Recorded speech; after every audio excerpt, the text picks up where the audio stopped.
Okay. Hello. I missed you guys. I missed you too. It's been a long time. That was the coolest combat. I mean, if our first two fights had gone the way those last three fights that we just did, oh my god, that would. Who be would have thought rotten eggs could kill a baby dragon?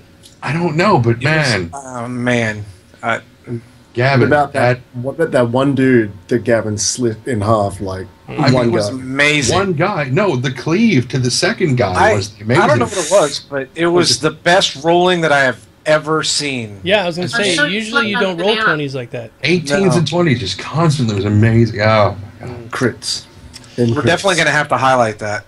Yeah. If we had it actually running. Hello, everybody. Welcome back. I'm sorry Was about it that. Onyx? I Missed it. Damn it. touched the cord with my foot. Those of you who know, who are regular viewers, know that I'm going through some serious shit right now with my desk. Oh, no. My computer is out in front of my desk, where it belongs underneath the desk, but it's out in front of it because it's actually, my desk is almost on the floor because it's broke. It's an up or down. The desk goes up and down, and it's not going up. It's just down. So anyway, I hit something with my foot, and it screwed everything up, so I apologize. Let's get back to the game. Okay, so Father Zantus asked you guys to come on over, and he says, please come into my office. So I suppose all of you walk in. You get down to his office, and it's a very modest place. It's not, he's the head of the abbey here, and you would expect that it would be sort of fancy, but it's actually very plain. You get inside, it's like a very normal-looking wooden structure. No fancy stuff in there. Basic white walls, whitewashed walls over some moderate kind of decent wooden structure, but nothing fancy. So you get inside there and you sort of see he's very plain. He's got some vestments hanging up on one of the walls, a bunch of books laying around on his desk, and he has a very worried look on his face. So he looks at Panry and he's like, good sir, I know that you and your comrades here have helped us in the past recent events that have gone on with the goblin, but I must tell you all that there has been something dastardly that has happened overnight. Sometime in the last 24 hours, maybe longer, the tomb of our previous priest has been raided.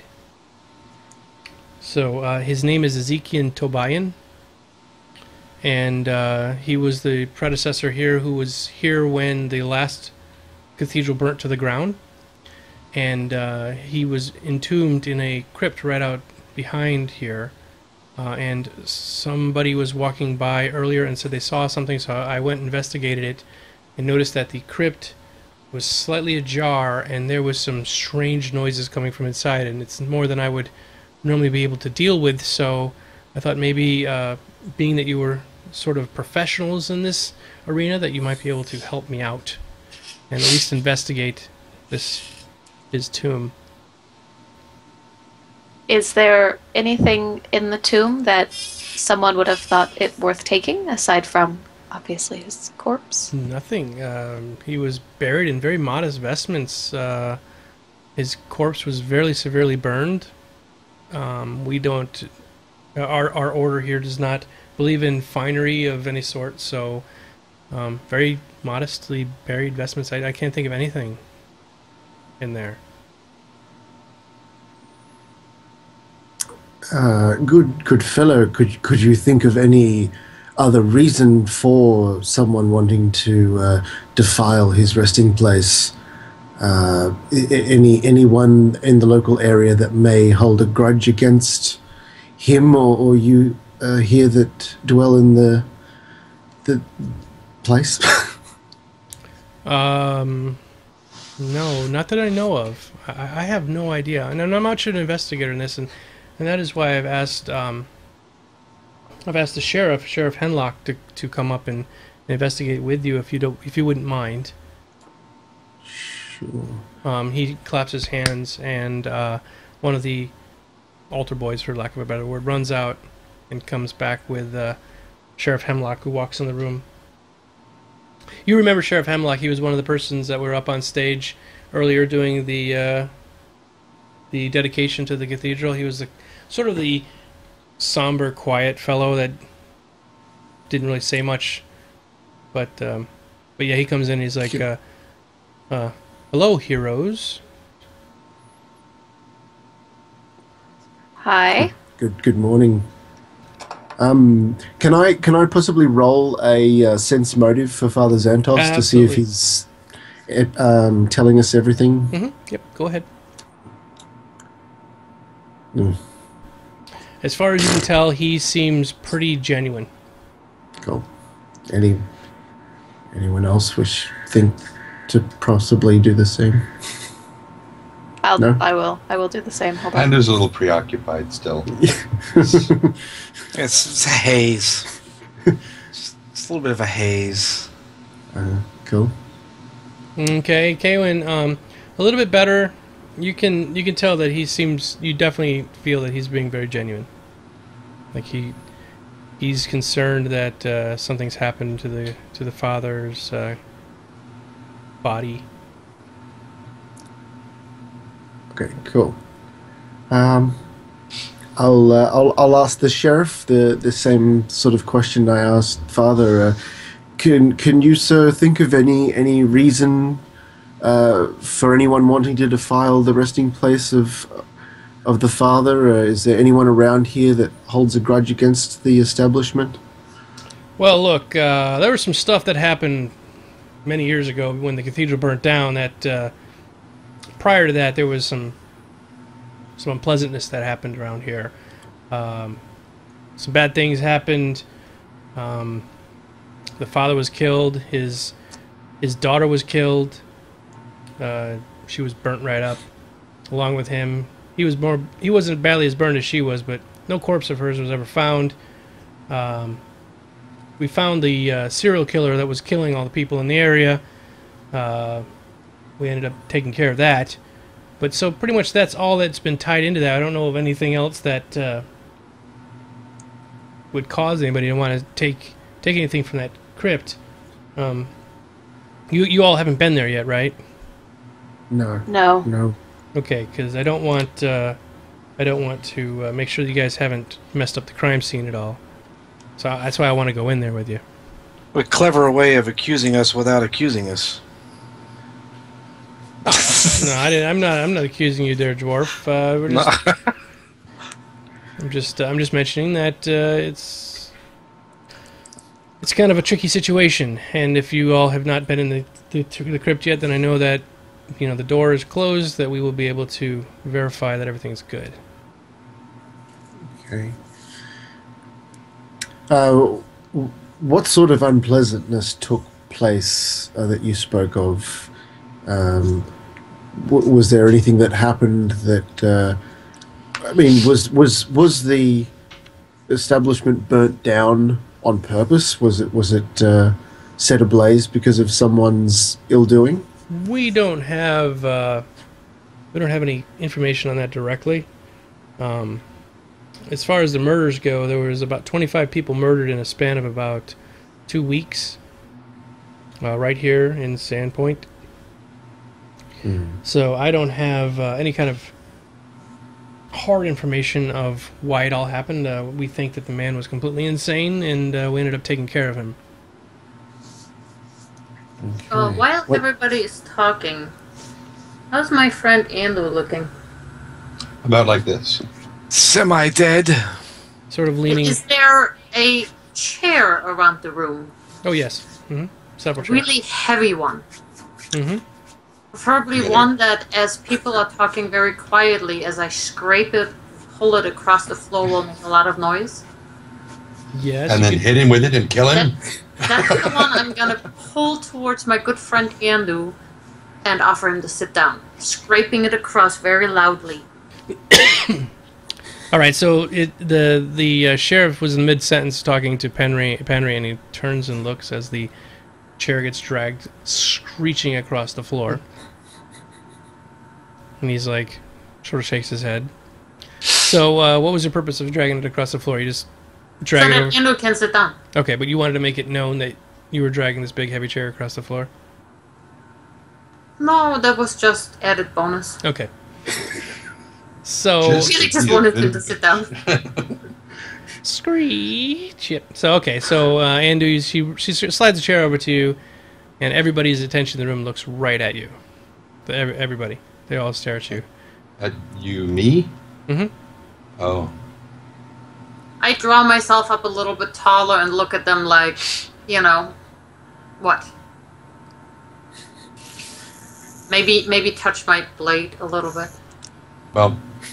Like, get back to your business kind of look. Okay, so Sheriff goes back to talking about it. So let me tell you a little bit about the crypt. It has the remains of Ezekiel and Tobian inside. There are other people that are also interned in there as well. People that were caretakers of the facility and stuff. It's not just his tomb, but it's he's the most prestigious person that's buried in there. So it's pretty large. Mm-hmm. There's other. Yeah. Why don't we go out and yeah. have a look at it? You're sitting here talking about it. We should probably investigate fairly soon before it gets to be too late. Well, keeps me from my other obligations, so I'm in. I have to ask, why do you need a group of adventurers to do your job for you?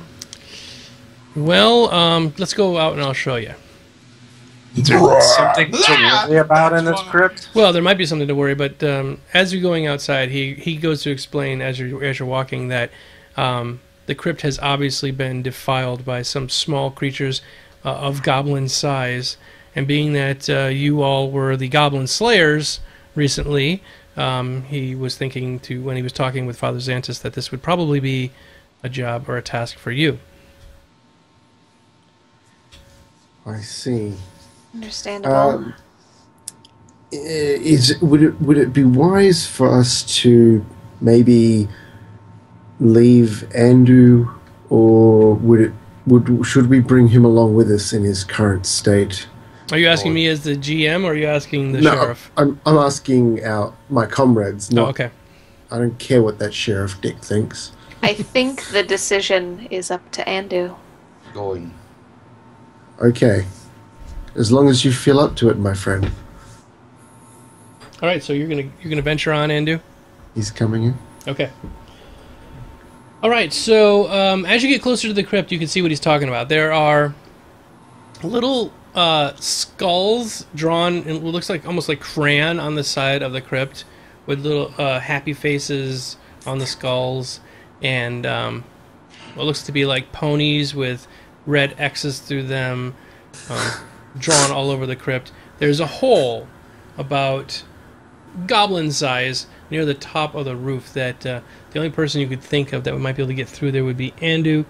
Near the bottom of the door, around the doorway, it's all the ground is sort of churned up. It looks like some tombstones have been knocked over nearby. The ground is like really tore up all around the doorway and all around the outside of the crypt. Somebody tried to dig underneath it, it looks like. Some other people tried to get in. It looks like the only way they could get in was to break the wall opening near the roof. Well, it seems that someone is most definitely looking for something in particular. They've pretty much not left a tomb unturned here in their quest to find what they're looking for. The door to the crypt is it big and heavy? Is it able to be moved? It's a big bronze door. Yeah, the crypt is about 20 feet square. And there's an entrance that leads out. It's got sort of what you would consider to be Greek sort of pillars and architecture near the top, kind of that high-pitched roof. And it looks like when you walk into the door, you would go down because of how high the roof is there. Okay. Is the crypt door open for us? Like, is it unlocked for us to be able to open it up? It looks like it has a key. A keyhole in the front. What? Hold on one second.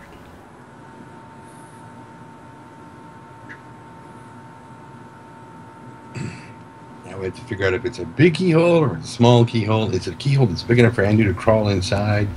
Yeah, hold on one second. Does he eat the cake? Just got to change the graphics here real quick. Hold on.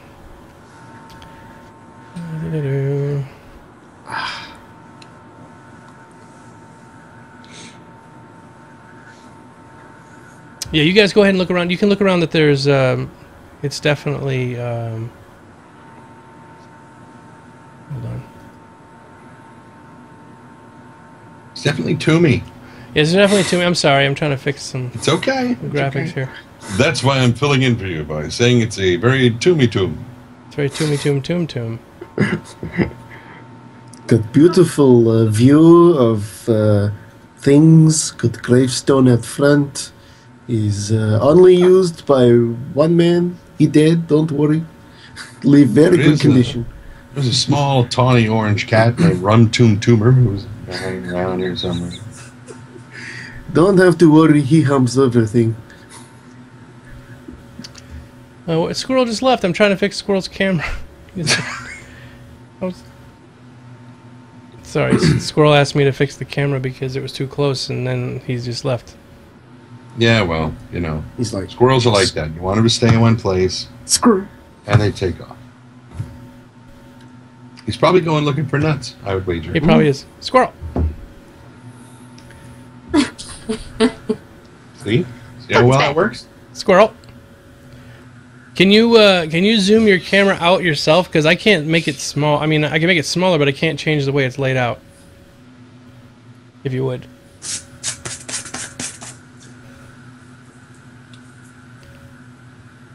Like, I can make your image smaller, but there you go. That's better.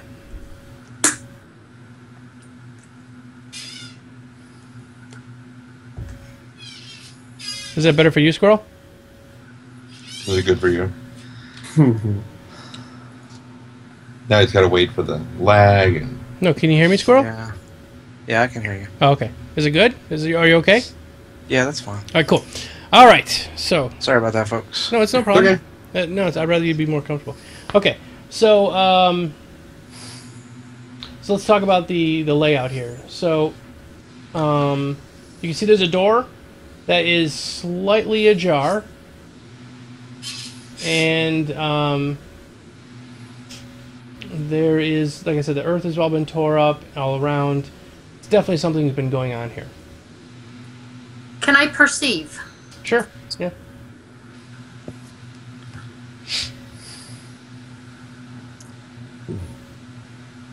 not bad. Yep. What would you like to perceive? What were you looking for? Just like at the door slightly ajar, can I see inside? Mm-hmm. You can sort of peek in a little bit. Let me open up the map for you guys because you can see what it looks like or what you're seeing.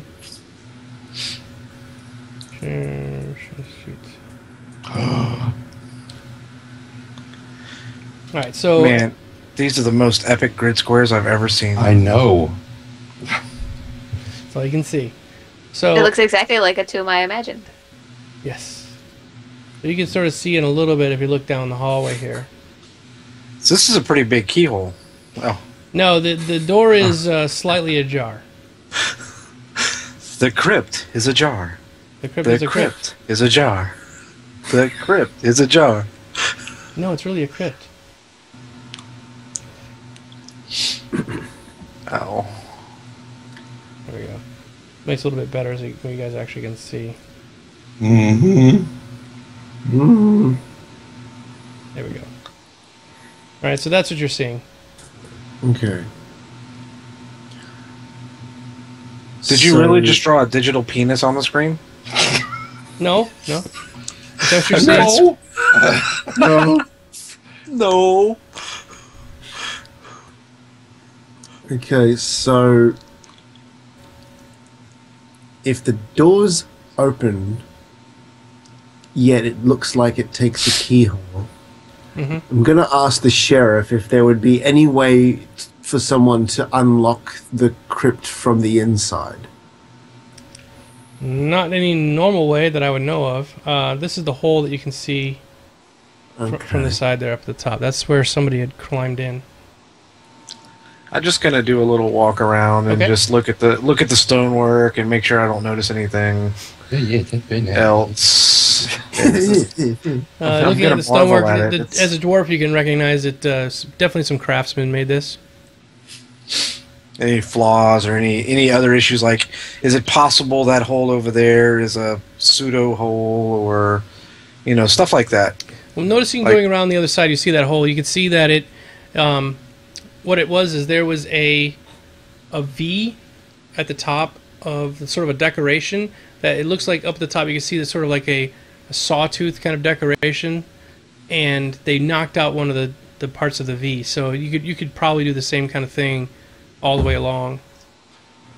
It looks like they took advantage of the fact that the stone would be thinner in that area of the decoration. It's not big, like I said. The only one that could probably fit through there would be Andu. Everybody, even you as a dwarf, wouldn't be able to fit through that hole. Andu being a mink would be much easier to squeeze through there. And oily. And oily. And I don't detect any other possible issues or possible ways of getting in or anything like that. As I walk around, or no, it's all partially buried. Only a little bit of it comes up. More of a cairn kind of thing. Mm-hmm. Yeah. Okay, well, I'm gonna ask the sheriff if it can't be unlocked from the inside. Then who has the key and who opened the door? I have no idea. We have not seen the key in years. Okay. So the Father Zantus doesn't have the key. He doesn't know where it is. No, it disappeared quite a long time ago. I could go ask him what it looked like or how we could use it, but... well, yeah. Why didn't Father Zantus walk here with us? Yeah, he was staying back. Basically, the sheriff was escorting you out here to the... Oh, okay. And he doesn't have the key. I mean, what use is he going to be over? Maybe Father Zantus knows another way to get in. Historical context, yeah. So the sheriff's like, okay, I'll be right back. So he runs off, and how'd you get inside? You're standing on the roof. We pureed him and poured him through the hole. Yes. Yes. I'm marveling at this excellent stonework. All right. So he comes back and he goes, yeah, Father Zantus says that the key's been missing for a number of years. It was entrusted to one of the groundskeepers, and it's been gone. But because it's a tomb and a crypt, nobody ever really cared much. He says we could probably get a locksmith over here, can maybe open it. But the door's open. It's slightly ajar. It's ajar. Yeah. Well, that would, if it's ajar and it's a lockable door, that would insinuate that the door is already open. A door can't be ajar without it being open. Well, go ahead and have a look at it. What's all that stuff? Oh, somebody's drawn it. Squirrels. So if you go up and inspect the door, what you see is two large bronze doors, right? Yeah. One is ajar because the top half of the door is pushed back. It's sort of like bent open. Okay, so it's still connected in the middle where the lock would be. All right, that makes more sense. And the bottom is bent out as well. So, but not enough to where it would probably be easier for Andu to go around the top part up the top there. If Andy was going to go in, I'm just saying that's the only way you get. What it looks like is like somebody took something and pried it in the door and was pulling on it with all their might to try to get the door open that way. Right. Okay, that makes more sense. I was just a bit confused. If it's a jar, how could it be a jar without? Yeah, I'm sorry, I wasn't clear. That's fine. That's fine. So it's physically been bent. Bent, yeah. It's a large bronze door, so it took a lot of strength to do this. Oh, that's interesting. This week on CSI Sandpoint. Enhance. It looks like someone was dying to get out. Oh, yeah.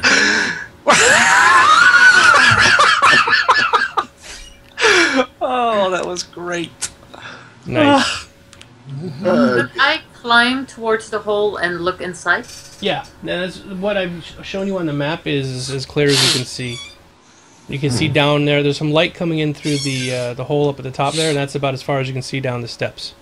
But if I climbed up and looked through the actual hole, I couldn't see anymore? Yeah, you could probably look in. Okay, you wanna I'll do go that? do that. Okay. Yes. Yeah, you can't fit through that hole, but you can look in. You can see it. No, more. I'm... Your No. dark vision's probably better than most of us. Yeah. Yeah. My dark vision's really good. You can see steps. You can see steps, and you can see... I wish I could draw an angle down here, but... I yell up and say, "How's the stonework?" I look at you with a blank stare. Hey, Henry, ask her how the Uh, stonework is. Okay, so Okay, I'm looking at the... I'm ignoring all the rattling from below, and I'm looking at the stones. The way it was broken out, could I make a bigger hole? No, because the way, like I said, it's like a sawtooth pattern. So it's the top of the sawtooth that's thinner, and so they punched out one of those. You could punch out the next one over, but the stone that's between the teeth of the saw is really thick. So it would be way too hard for you to knock another one. I mean, you could knock another hole out if you wanted to look down farther, but you would usually be banging on it for a while.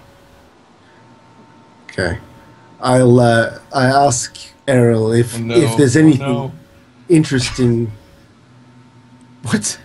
Sorry, just when Squirrel asked you to ask her, all I pictured was you rolling your linguistics roll and not quite making it, and winding up asking Errol, "Do you like hard things?" instead of "How's the stonework look?" You know.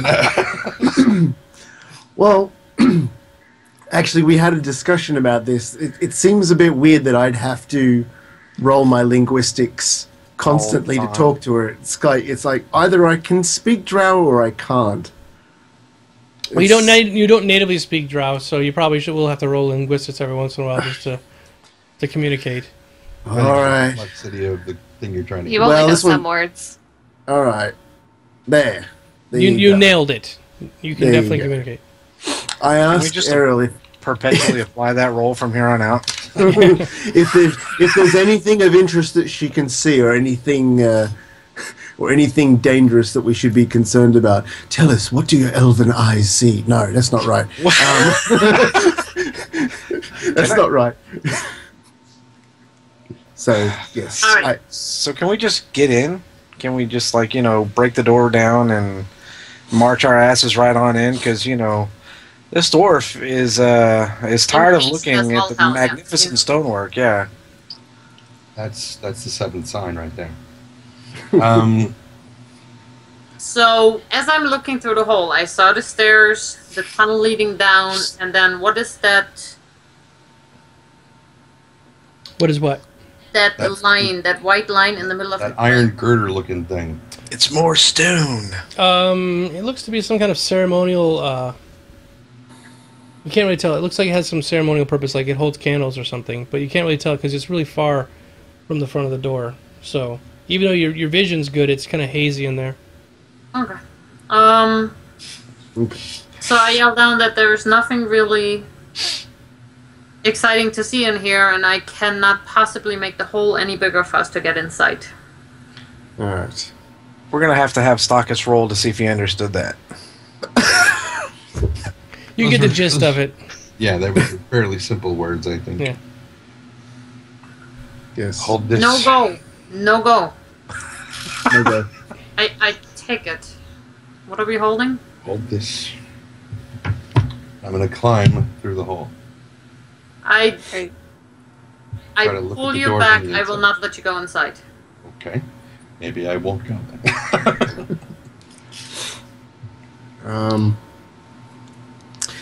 Would it be possible that would the dwarf be able? Would he be strong enough to maybe stick his axe in to pry Try? Sure. the bottom of the door open more so that we could possibly crawl in? Yeah, you could try. What would he have to roll to do that? I tap my friend the wizard on the shoulder quite vigorously. Yes. I look around. Maybe some horses with harnesses, like strong plow-type animals, oxen, something strong to pull. Strong like a bull. So you're basically saying we need some Russians in this place. Let's go. I'm making a suggestion. What the wizard does with it is all his own. Who's standing close to the door? That's me, I think. All right. Do you want to have I climb back down, and I'm close to wherever Andrew wants to be. Do you want to have a better look at the door? Me, yeah. Okay, I'll have can I? Is there anything I can roll that would make me? Have I got anything that I could appraise? Could I appraise the door possibly? Would that? I will tell you that the door is worth at least 500 platinum pieces. Oh wow. I don't know. What have I got that would help me? You want to actually dungeoning? Would dungeoning help? Dungeoneering? Yeah. Mm-hmm. Can I roll a dungeoneering check? Go for it. Okay. Yep, go for it. Not bad.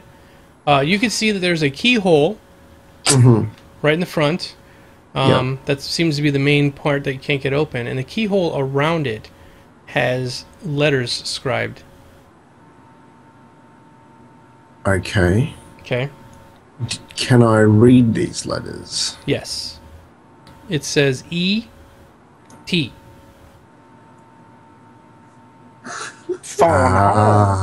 Extremely tantalizing. Editor is the extra testicle. E.T., that is the key that we found in the chimney in the Rusty Dragon.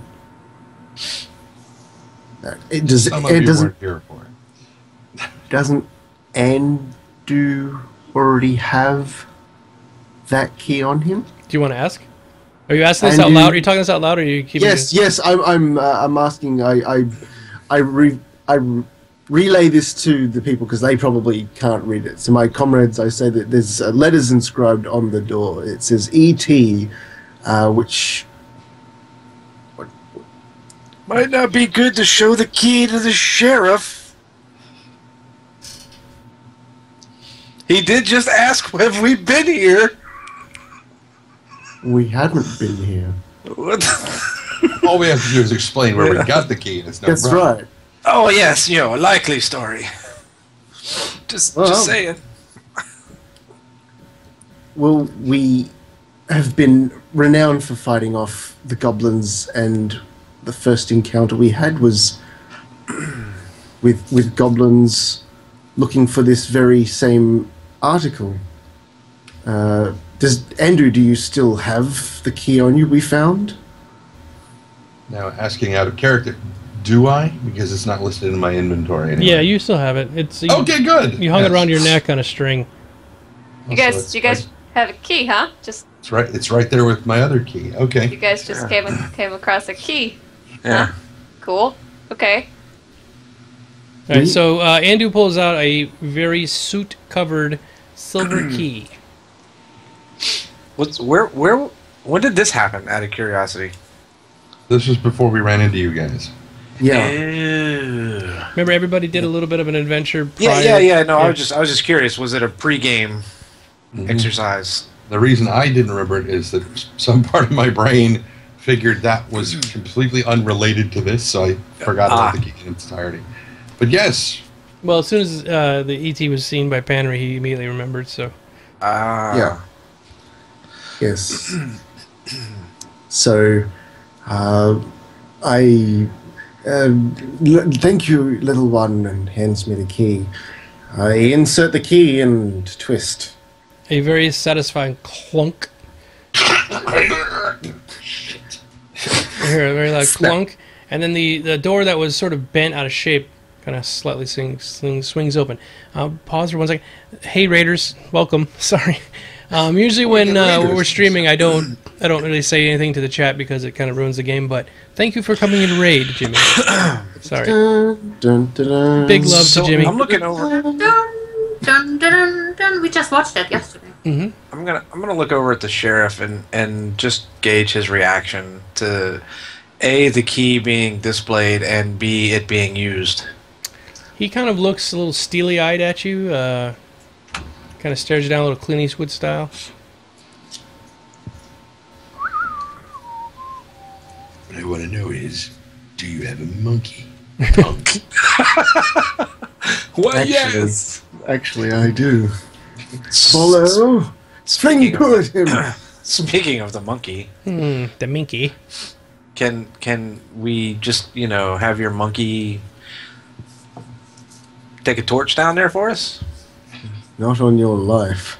I was going to say, Now that the door's open, can I see any further? Can anybody see any further? Yes. Are you going to move up to look inside down to the tunnel there? I don't see what all the hubbub is about. All right. I will stand right there and watch as the dwarf runs down the hall. I guess. I mean, obviously what they were after is gone now, so clearly there can't be any danger. Not sure I agree with you. Custer's last stand. Excuse me. Sorry. I watched the drow and the dwarf. I watched the dwarf tumble down the stairs like an uncontrollable barrel. Yeah. I'm not drunk. Saying he's fat. But you've got very short legs. Hey, I've got shorter legs. Yeah, but you kind of. By the way, I pulled out my torch, so it's not completely pitch black to me, regardless. So I'm sure I am Earl now is like, blind and see anything. Literally, I'm now blind. Oh, okay. You're blind? I am. well, he's in front of her. He just whipped out a torch. Yeah, you are blind. Excuse You're her. temporarily blinded. Okay. Well, I'm going to I curse follow. quite loudly in drow. Okay. I look at her and go, must be that time of the drow month. Which you do not understand at all, Arel. I do not. I thought he was giving me a compliment, so I smiled back and I thought. I'll follow down cautiously behind Andu, keeping an eye on our friend. All right, so Andu's in front. Gavin's right next. I'm waiting for my vision to return. All right, Kaywin, what are you doing? Making my way in, but staying at the back of the group. Okay. I can leave this party at the first sign of trouble. Yeah, so I can bolt. Yeah. So Like she can you make say. a date with Foxglove, that's what it is. I know, right? Yeah. She's got to get her hair done. Things to do. I knock my bow at the old man. Okay. Click, click. Say that again. Okay. So, what happens next? What's going on? Give me the exact situation. Are you guys still on the stairs? You're not going any farther?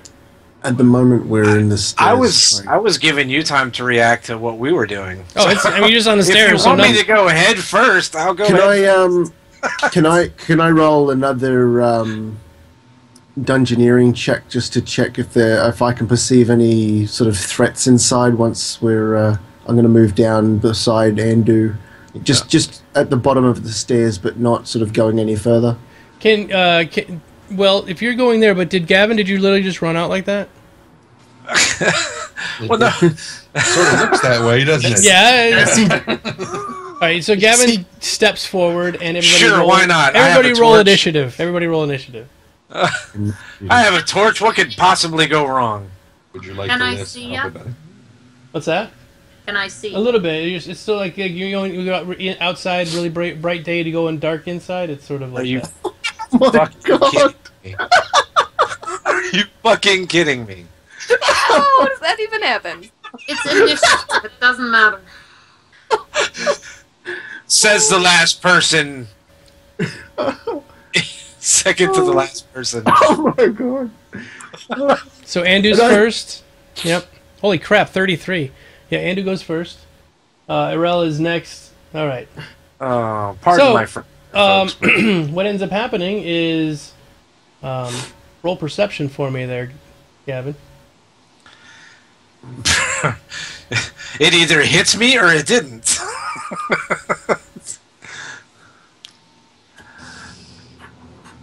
We're just gonna do a color every roll. That's what we're doing. Oh. So what you see is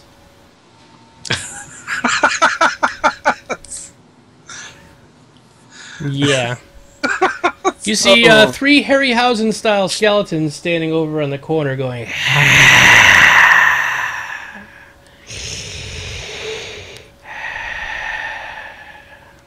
But I really want to know is the stonework on the inside? Yeah, you find that it's a very nice, very, very nicely done stonework. Well, okay, good. Oh my god. Yes, I'm watching the chat, Sundry, but when we're playing, we don't talk to the chat because it interrupts the chat, or it interrupts the game, so... Well done. Normally, if we're playing like a game, like a video game, I chat all the time, but it's hard to do that when I'm streaming and talking at the same time to the game. Okay. Okay, so, go ahead. As I'm about to become a pincushion. Yeah, pretty much. Yeah. Or, given the way that they're breathing, maybe they just need to hit the huffer.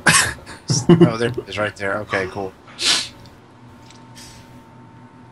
How is it possible that Panry rolled lower than I did? Because I've got a -2, and I rolled a 2. Are you kidding me? Yeah, he rolled a 2. Yeah, he got a 0. How did I not see that? Yeah, he's definitely lower than you. You were busy. Oh shit! Oh, that's great. Yeah. that's an all-time low. That one. All right, Andu, you're up. So, what would you like to do first, Andu? I'm trying to now. As a cleric, I by default have a turn undead ability. Do I not? Yes, you do, sir. I don't see it. Did you not? Let's see. Hold on. Let's check your character sheet here. Yeah? Oh, that was greatness. You like that? Do you you might not get turn undead till 3. Hold on. Okay. Consult the rulebook. I'm consulting the Book of Armaments, chapter 3, verse 7. Good, Barry. The Lord said, "Take out the holy hand grenade of Antioch, and loft it at thy foe, who has been naughty in thine sight." I'll be naughty in thine sight.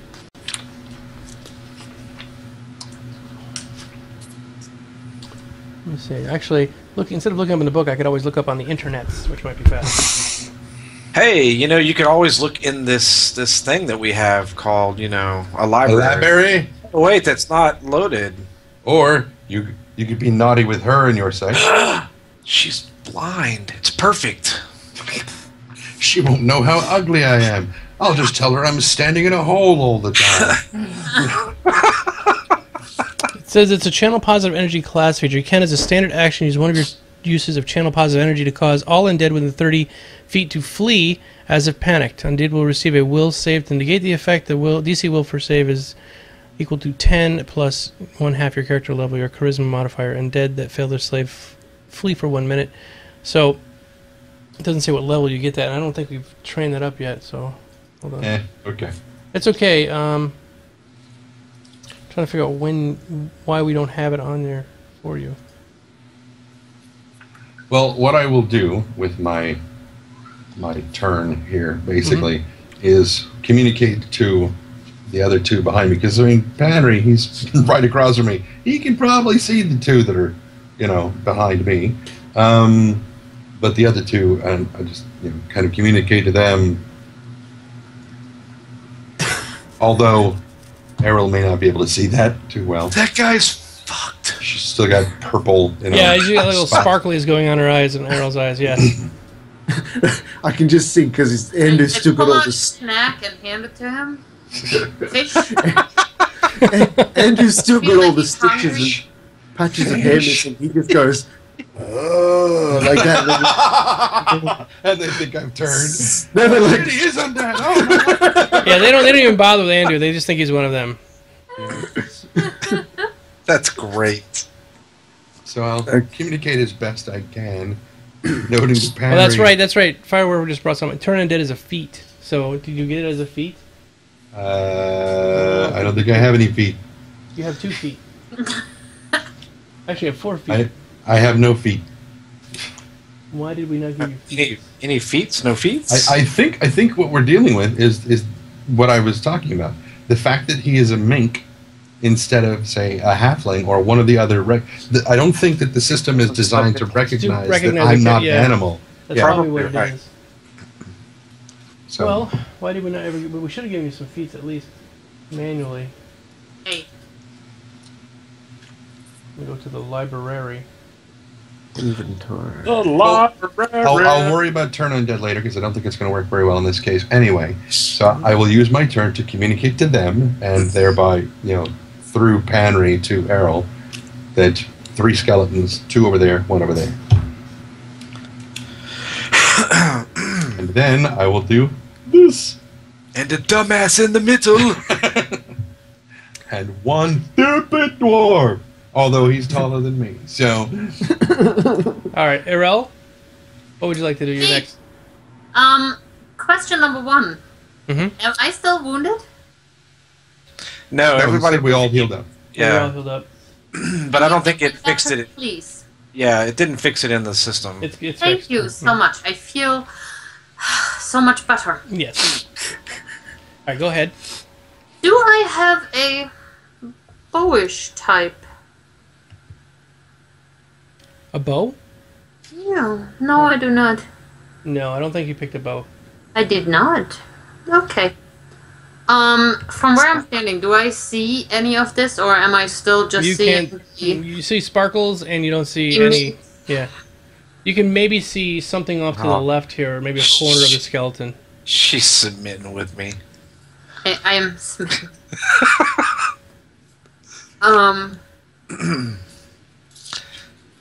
I am going to just move up here, turn to make sure that my little head went off to the side and is safe, and that's where I'm gonna have. Okay, sounds good. Can I add to my... I think I realized there was one other thing I wanted to do. Yeah. Oh, it's my turn. I forgot to do the ding thing, so... Nope. It is now the skeleton number 1's turn, and he is going to run up and swing at Mr. Gavin. He is holding a broken scimitar in his hand. Ooh. Be worth he could have a skiff. And he misses. Whiff. He whiffs. He just goes whoosh, like that, and it just slices right by you and misses. See, Next. fortune favors the bold. That's why you charge it. Yeah, next one, the skeleton 2 runs up. Whiff. Mm. And he has a broken scimitar. Oh, I'm taunting. Bring it, Skelly. And he misses. Swing and a miss. 3rd time's the charm. 3rd one. Shit happens in 3s. He runs over towards Henry Ooh. and swings. Oh, Jesus. This is where I die. That's okay. Well, I bet we could, And he hits. Damn. And he does 1d6 of damage. Hey, can I ask a stupid question? Did that guy come inside of my sphere of influence? Let's click. If you click on your character, you can see he did. See the dark gray boxes that come around your character on the thing? That's your sphere of influence. Yep. Yes, so do I get a attack of opportunity on him as he passed behind me or sure. in front of me or whatever? Do I get one too? Yeah, you could do that as well. because you would have heard him. Yeah, he's running right. He runs right by you. He's like, yeah. So let me get over to actions. Yeah, this I mean, is for real, that's where we're rolling this? Mm-hmm. Okay. This place smells fantastic to me. Gavin, you missed. I'm telling you, we're going to change colors until we find one that makes it. And Arel missed. Hold on, I got another. Yeah, you got another, yeah. And that's a miss as well. Fantastic. Alright. That was Skeleton Sword's 3's going right turn. between the ribs. Kaywin. So, I attacked and I attacked and I ducked. Okay, attack, ducked. Yes. Kaywin, go ahead. What would you like to do? Oh, okay, so since I am further up the stairs, I should be able to shoot Skeleton 3 without shooting Pan. You can hit right? all of them, yeah. Okay, I'm gonna go for 3 then. Mm-hmm. Ooh. It's a hit. Nice. Roll for damage. Ooh. Oh, he resisted. Wow. That's because you hit him with an arrow and he's a skeleton. Oh, shit. Where did that arrow go? It's fine. It would have just got passed right through him and hit the ground right beside you. Just curious. Just curious. It sticks near the ground there. Okay. Ask Fury says, take the blindfold off of Gavin. I'm telling you, man, there's something. I'm gimped. Alright, Kaywin, that was your turn. You're dead? You're good? Would you like to move or are you just staying right there? Okay. It is now Again, Gavin. the only one who hits anything. Go ahead, Gavin. You're up. Is hard. I'm going to call out that skeleton one is mine. Okay. And I'm going to use my champion attack. All right. On him. That's awesome. The 16, it's a hit. It takes some heavy damage. Partly resisted it, though. So. Because it's slashing damage? Yeah, and you slash at him, and a big chunk of his shoulder blade comes off, and one of his arms just kind of flops down and hangs, but he's still got the scimitar in the other hand. Outstanding. So, out of curiosity, since I've made my attack, does that count as the full action, or can I observe this and switch weapons? Yep, you may. Yeah, you're more than welcome to switch weapons. Okay. You have remember, each round is 6 seconds, so in 6 seconds you figured you could reach down and grab up another weapon. Yeah, because I noticed we didn't do a champion attack for my Warhammer. Right, you can switch to Warhammer easily. Yeah, but that's the thing is we didn't do on the damage roll for that one. It was listed for slashing, so we didn't technically make the second one. Right, because you know what I mean. You did your champion attack. Oh, I see, because we have it set up. As it was only set for slashing. We didn't do a. Well, we'll have to make one. We didn't do the bludgeoning one. Yeah. So. By the way, everybody who's watching, we're still learning this software, so it's a little bit. There's some things we're missing. Yeah, we'll have to set one of those up. If you want to set it up while we're waiting, you can do that while we're going to the next part of the round. Well, I'm looking at this thing, and the champion attack. It doesn't look like it has anything. We had to different. put that in manually. Yeah, it doesn't look like it has anything different than the other bludgeoning attack. Right. So I think what I'll do is if I continue doing my champion attack, then I'll use the bludgeoning roll. Okay, that's fine. Is that cool? Yeah, it's fine. All right. All right. So next up is Penry. Yeah. Let me go. Oh, I'm sorry. It's okay. Oh. I was just about to press the button. I'm hurt. Okay, so I've got this guy right in front of me. In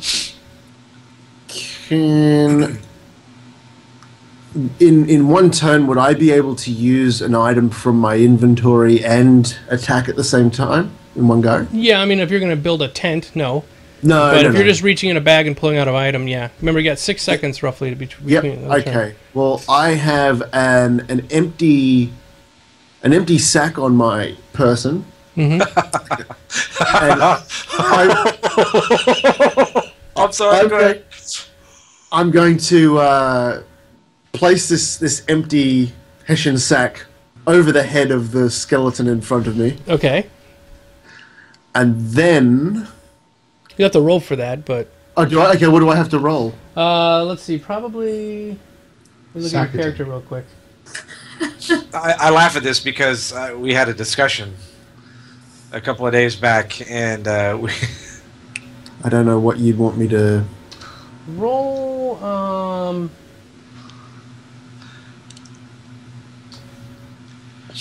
It would be a melee attack, right? No, just roll sleight of hand. Oh, okay. Sleight of hand. Because you're kind of like slipping it over the top of his head while... Okay, sure enough. Yep, okay. Great. This one's... Yep. That's not a bad idea. No. Looks like I didn't get away with it. No, 10's not enough. No. Or actually, 8's not enough. Yeah, you sort of get it over the top of his head, and he doesn't go all the way over, so you kind of get it partially up. It's covering one of his eyes basically, but he doesn't really have eyes. No. Okay. Combat. Okay. In that case, how heavy would he be as a skeleton, considering he's just a skeleton? Would he be more than 5 pounds? Yes. Oh, yes. Yeah, Okay. yeah. Okay, just checking. They don't call it just big bone for nothing. Probably about 50 pounds. Crap, what have I got that I could... I guess... What's that? 1d3... I guess I'm just going to attack him back with my staff. Okay. See if I can't knock him over. Alright, so that would be that one there, and I just drop it on his head.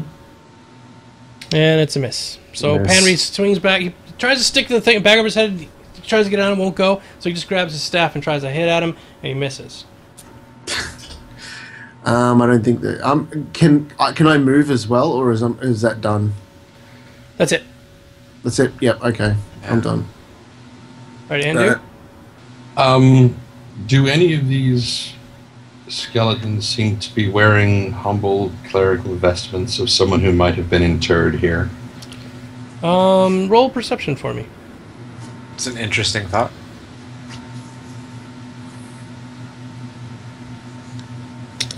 They do look like humble robes, but they're mostly shredded, so you can't tell exactly. But they do look like they're humble type of robes. Okay. And, well, let's see. Henry doesn't... I mean, he looks a little hurt, but not too terribly hurt yet. It's just a flesh wound. Okay, good. It's not quite dead yet. Trying to figure... Because if we click on this, he's kind of within my weapon range, but we know how small I am and how short my staff is, so I think I would have to move up. You could move... I would let you move. Yeah, you could move up and hit him in this round if you'd like. Okay. And I was thinking if I move to here... Yeah, that would reach. I should be able to reach him. Hit him in the kneecap. With my staff. Which is bludgeoning. You're going to thrust your staff between Henry's legs. Well, actually, I'm short enough I probably could do that and not risk hitting him. But, just playing T-ball. I mean... Yeah. Henry falls over, curling up in a corner. It's like, fuck the skeletons. My nuts are in my mouth. Okay. Trying to, where the hell is my... Oh, shit. I click on the little magnifying glass. Okay. And then... I guess I grab this. No, it's not a... No, that's damage. Attack, base. No. Too funny. Damn it. This is the problem of being a mink. I can never find my stuff. Okay, I think it's this. Oh. No. You attacked with a buck and a quarter staff, and you only got 250.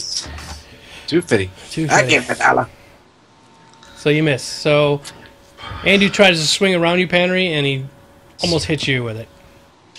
Luckily, I'm like 6'7", and he's only like 3 foot tall. He actually hits you in the side of the leg. It doesn't hurt much, but he misses the skeleton and whacks you pretty good right in the side of the leg. Fortunately, I'm much closer to you, so it's being hit by this much force rather than by this much force. So it just kind of just rubs your closer leg. to the fulcrum, yeah.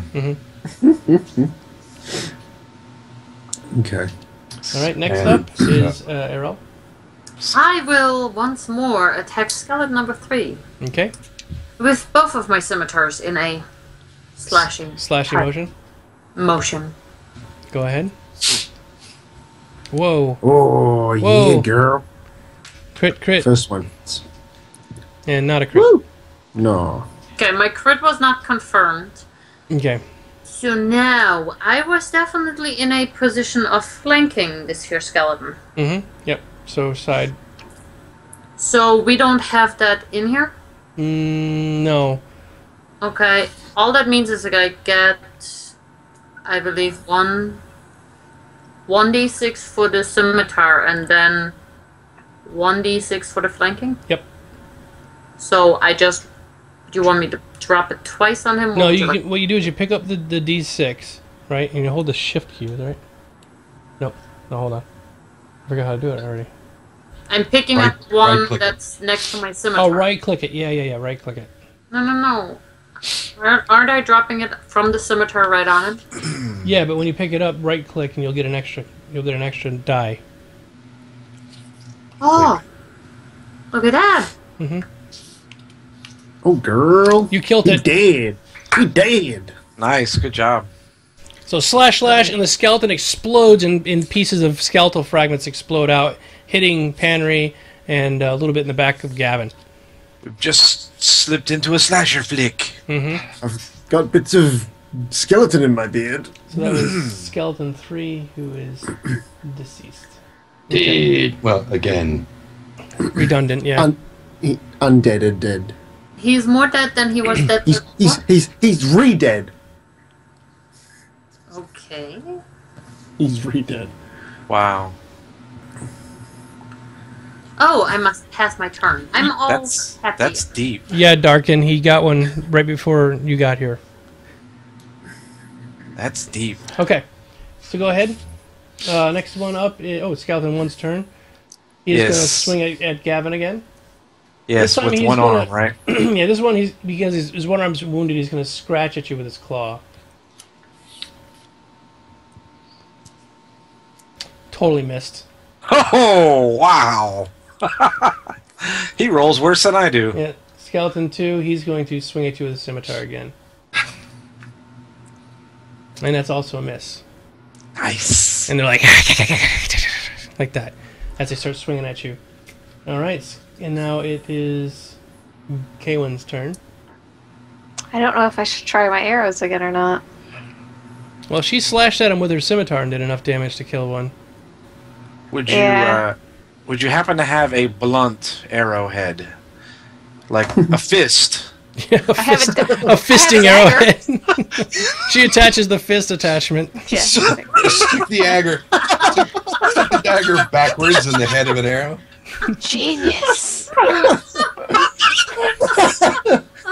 Or you could take my staff and put it on your bow and just shoot it. It's probably the length of one of your arrows anyway. Aw. How far can I move? You have plenty. Let's see, you're medium. 2, 3, 4. I think you can move 30. Oh, I don't think I can reach even at that point. Each one of these blocks is 5, so 5. Oh, yeah, I can. Yeah. You charge Skeleton 2 easily. Yeah, so if I go there and try to dagger him. An empty sack and now add on. Oh, you ran attack with your dagger. Okay, yeah, you missed. Yeah, That's great. yeah, I missed. I Okay. did. That's all I could do. All right, very good. Gavin, it's your turn, buddy. Okay, hey, so I meant to say this at the beginning, and You were nude. Yes. I was totally naked. No. Playing with a fist add-on. So no, I realized that my slashing attack was not effective as I would have liked to have been. So You drop it. all of this was going on. I picked up my warhammer Mm-hmm. Yep, sounds good. and continuing with my champion attack. You miss. And look like an idiot. It's okay. So I also want to know what Skeleton 2 is doing. As with the recent advancement of Kaywin, is his attention now toward Kaywin, or She ran up and she took a dagger and she tried stabbing at him and it went right between his rib cage. He didn't even notice. okay? So I'm gonna take a chance, and I'm actually going to move here. Okay. Fair enough. Okay. That's your turn. Yes, I'm just waiting to see if you were gonna do something. Okay. Okay. Chance taken. Succeeded. My turn. Okay. Oof. What can I do? That's the question. Can I do anything that's Well, useful? you learned all your retrained all your spells for the day, so you have all of your spells. Yeah. Because you've been down for like 3 days. So. Yeah, I'm just being a dwarf and a sort of a tank. Gavin has a fairly high armor rating, doesn't he? Mm-hmm. Maybe. Yeah. Okay, but Kaywin probably wouldn't do, being like a ranger. Yeah, she's got some like leather on. Now that Gavin's moved sort of to the side of Skeleton 1, is Skeleton 2 still tracked on Gavin, or is he now noticing that Kaywin's close to him? No, you can tell he's still facing him. He's probably going to start walking. Remember, these are like zombies, so it's not like they can run really fast. He's like, he'll be shambling that way in a minute. Okay, let me just check. I'm just going to, because I have arrow.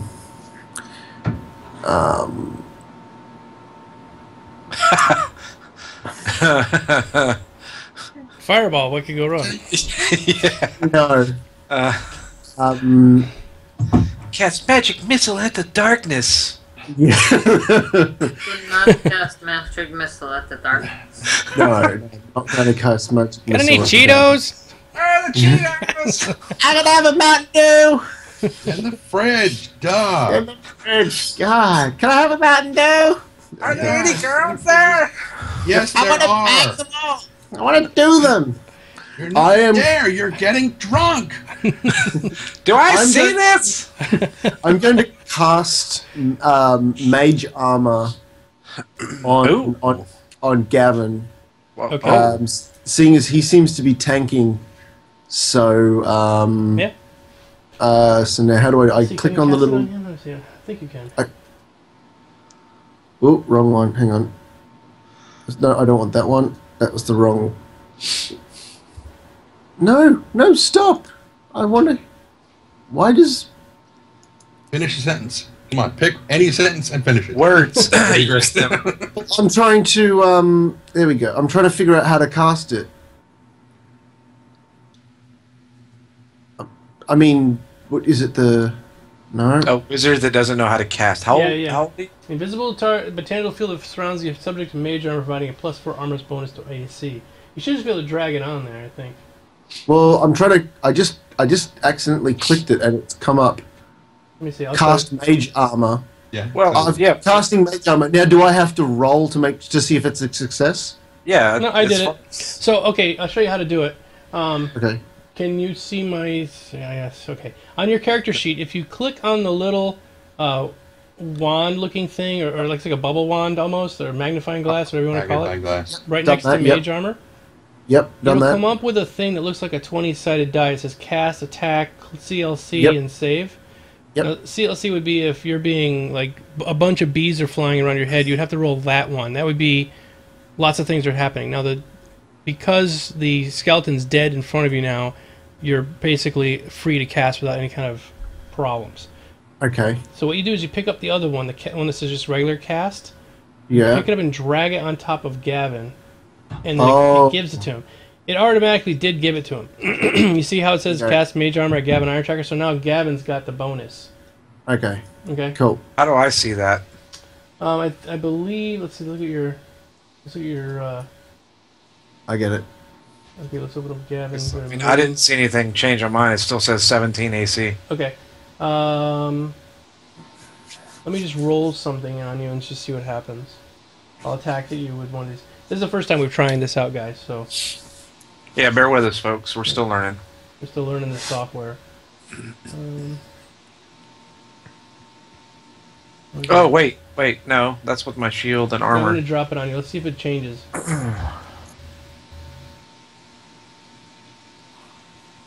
Attack 15 miss.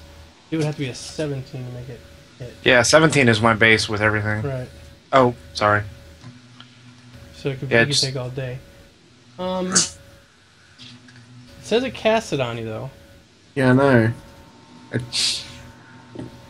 cast mage armor at Gavin Iron Tracker. Well, so let's just do this. It's a +4, right? Right. Yes. So he's got to have a 21 to hit. So if he Right. doesn't have a 21, everybody just keep an eye on the next roll. Yep. Yeah. And okay. if it shows 17 or higher, then Right, it was Let's Pan- just it was, kill the skeletons and not worry about it. it was Panry's turn.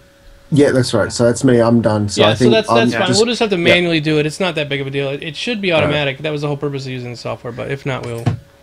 Yeah. Okay. So I I was passed. taking notes. well, it may have been automatic inside the system, and we just don't see it on our sheet. So that's Yeah.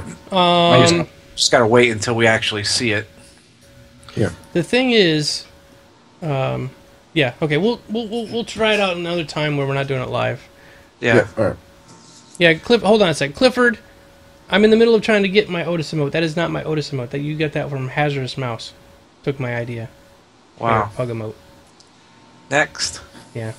I'm Yeah, I've upset. done I'm that. upset by Sorry. it, Clifford. Don't be slapping it in my face, man. It's like Wow. Otis slapped to the face. Yeah, he slapped an Otis right in my face. Wow. So, if I move to, like, opposite of Gavin from the skeleton, does that pass me within this, within Skeleton 2's range for an attack of opportunity? Where are you gonna go? Can you show me? Just move your character there and back. Gonna go right there. Yeah, but he's still kind of focused on Gavin, so he might not attack you. Might not. Okay. Trap. Anyway, I'm gonna move over here, Okay. and I'm going to try my bludgeoning attack again Yeah, he did not turn around when you ran up behind him. on Shabam. Oh. Oh. So how much damage does that thing usually do? 1 to 4. I would like you to put that onto Mr. Gavin's head.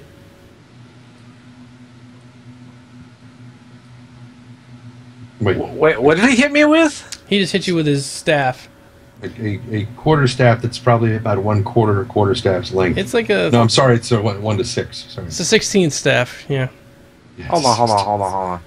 I'm He critically missed. He critically missed. So you're the no, closest no. guy. He swung. Oh no. I know. Okay. I'm just curious Yeah. at something. The fact that you are outside of my range. Yeah. I was trying to draw the little measuring thing to see exactly how big of a staff you're carrying. And what ended up happening is he swung it. It flew No, out I of his know. hands right past the skeleton and hit you There you square go. between the There eyes. you go. That's what I was waiting for. Okay, acceptable answer.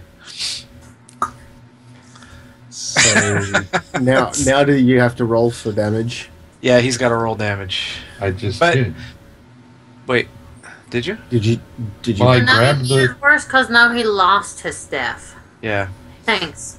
It's okay. I can't use it for any damn thing anyway. So what difference does it make? It landed As right we all behind know, Gavin. I'm much better at biting people. We've discovered this. I grabbed the 6-sider and I dropped it on Gavin's head, and it It Didn't do didn't work. Okay. it rolled a 1 the just- first time. It rolled a 4 that time. Let me just do just it roll- manually then. Just roll it in. No. Just take a d6 and roll it in the chat window. No, it's okay. I'll drop it Oh. on there. The quarterstaff. Open this up. It's going to be amazing that a skeleton can't hit me with an armor class of 21, yet a mink losing control of his staff. The chances are it's just going to bounce off you, and I know. yeah. So there you go. Yeah. It did no damage How did it roll a 0 damage? because he has a -1.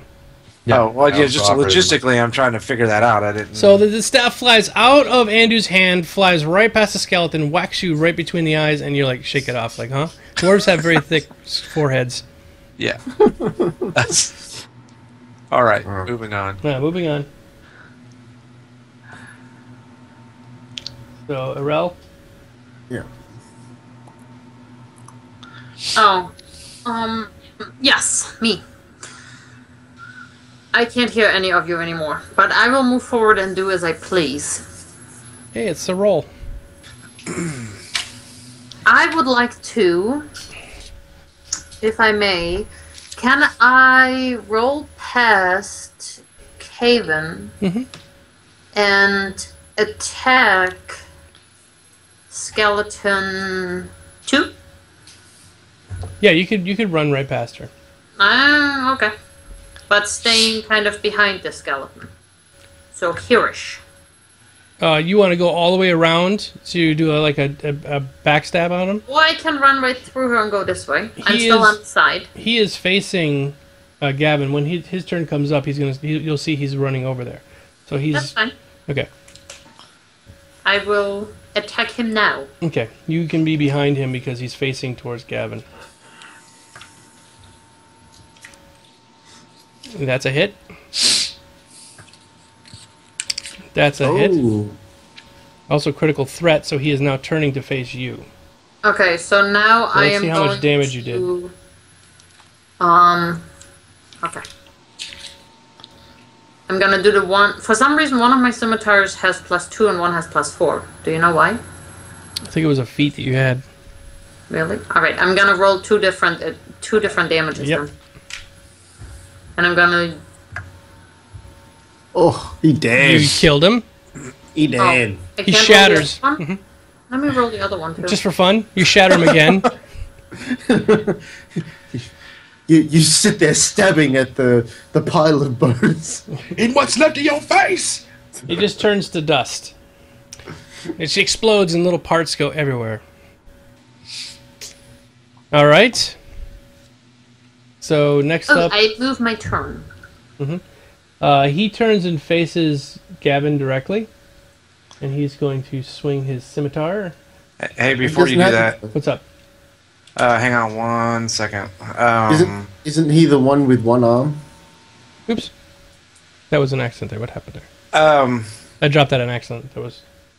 What's that? Alright, I'm imposing my own penalty here of a -2 attack roll on my next turn. Why is that? Because Andu attacked my champion attack. Oh, because it interrupted it? Right. Oh, okay. So just a reminder. And he attacks with the broken scimitar, and it misses. Alright, Kaywin, you're up.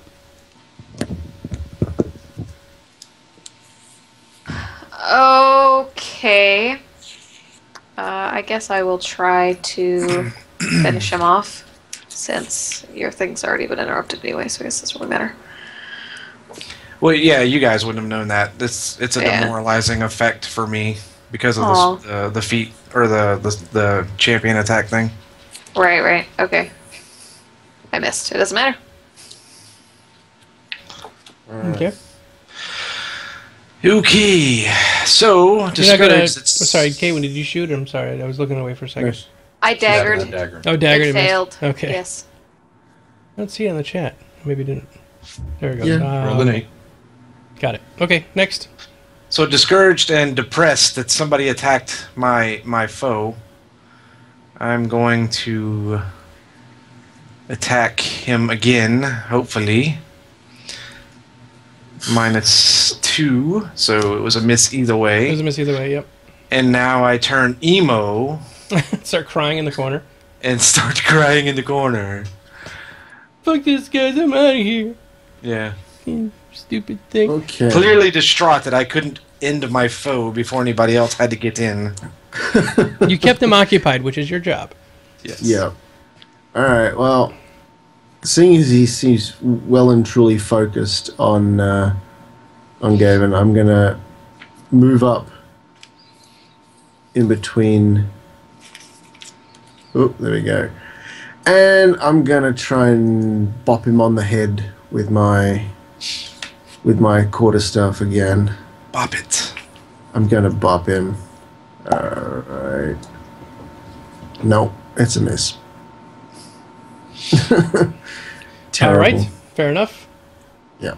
Next up, Andu. Oh, sorry, hang on. Oh, There you go. Sorry. Now, like, Just- yeah, there's weird sounds that come from this thing. tickling with a feather, yeah. Andu, you could run around and pick up your staff if you wanted. It's right next to Gavin's feet. Doesn't that give him an attack? Well, you can go 30 feet, or you can go 20 feet, right? Per round? Let's see. But doesn't that give the skeleton an attack of opportunity because I'm moving past him? What I'm saying is you can go down and around. If you instead of I'm going tiny. up, well, yeah, you're little and minky. Which is part of the problem. Minks aren't very good. We have short little fingers. We can't really hold the... It's a toothpick. I'm not kidding. It's a little toothpick. You can try biting him. You could try biting. Yes, you can try to take out his Achilles. Let's see. What happened the last time I did that? You died. That's right. I died. He is mostly dead, so I could do that. I don't know. Although it's biting damage. I mean, how much damage does that even do? You might be able to go right through a leg. You might chip a tooth. I might. Okay. You might get a permanent negative modifier. Let's you break find a out tooth. what happens. Ding! You almost critically missed. Oh, Jesus. You're lucky you got the +4 there. Yeah. You could have bitten Gavin's leg right off. That's what I was aiming for. Clearly, I'm much better at hitting him than anything else. Yes. So. Oh, dear. Bite the skeleton. Sounds like a good plan. Sort of dancing on the skeleton's head right now, or what? Yeah, I'm tap dancing on his head. Yeah. We're making it real crowded here. Yeah. I'm quickly realizing what this group is all about. Me? Brute force? It's all about the ladies. Exactly. We're setting them up so the ladies can finish them off. And I did nothing. ladies, You did no damage to it. Oh. You Look at him. resisted. it's the ladies, Ouch. the mighty mink, and How did everybody. you resist that? It's a slashing thing. He's made of bone. Yes. Slashing versus bludgeoning, which is why I dropped my battle axe in favor of the Warhammer. All my things are very, very sharp. Yeah, Yeah. pokey. That's why I Very didn't use sharp either and of my pokey. daggers for it. Yes, very good on meaty things. I were- How many have you killed? That bleed. How many have you killed? No, I was just saying the reason why slashing isn't that great on skeletons. It worked pretty well for the other ones. Overkill? Well, you probably They're all went dead. right through the. You probably went right through the neck. Oh, I should pass the turn to the skeleton. Maybe. We really don't want him having So a he turn. can but kill me. That's How is he gonna kill you? watch. No. He missed. Ah, He The missed. only people that hurt you are me and Hindu. and yes, I'm starting to question y'all's shit. What is it called? Never mind. Intention? Loyalties? Yes, I would say loyalty, but we really don't know each other that well. No reason to be loyal to me. All right. Okay. No. It's just like this skeleton standing there. We're all just like stabbing him and stuff. And one of these is like. It's like, come at me, bros. First adventurers ever. Try and tase me. There's no water in my body to conduct the electricity. Ha! Have another go at him. Yes, right. So, It's just Now keep that, going around till someone hits it. yes, now that I'm no longer upset, I am going to attack him again. Oh, you hit him. Yay. You hit it! Now bludgeon him to death. And he is bludgeoned. Yeah. He explodes in dust. Our fighter actually killed something! Holy hot shit! Oh my god. You Hercules, re-killed, Hercules, Hercules. You were so MLG pro. you Wait, hold on. re-killed something. Yes, I did. I made it even more undead. Wait. All Like I right. said, you made it. They are all dead. He's So dead, Jim. Andrew's picked up his staff. Yes, I have. And pick up one of Kevin's arrows. Is this yours? Mm-hmm. All right. So You guys gonna check out the room, or what's gonna happen next? What do you want to do? Fuck it. I don't care. I'm Let's going leave. home. Everyone's leaving. It's time for bed. Meh. No. Nap time. Nap time. Hey, real fast, I want to declare something forever and ever and ever. Okay. Now that we're out of combat. Something I meant to tell you earlier, but I forgot. Oh no. I've got my rope Mm-hmm. attached to the grappling hook that I have, Okay. fixed to my belt, that I'm able to grab it and use it at a whim. Yeah, that's no problem. Okay, just want to make sure, because I didn't declare that earlier. I had a plan that I was going to do something with it, and I was like, shit. So, Okay. so there you go. That's like that. Okay. Yeah. So I'm Looking gonna at the come down stonework on this coffin. What's this thing over here on the ground in front of me? It's a cloth. Okay. A loincloth? It's Is it's a wadded up. It's a bundle of cloth. Did we find more toilet paper? No toilet paper. So is it bundled up piece of cloth? Can I? It was a different campaign altogether. The sheriff comes walking in through the doors in the back. I heard the fight going on in here. Oh, thanks for joining us, bub. Yes. Yeah, It was nothing. Can see why you're the sheriff of this town. It was nothing. I handle it with ease. So he walks up and sort of pokes around in the coffin. Yep, just what I thought. Just out of curiosity, you know you have an undead problem? I can see that. He walks over and kicks one of the skeletons with his boot. You don't really appear to be surprised by this. No, I had a theory about that goblin attack. And what pray tell was this theory of yours? That it was only put on as a way to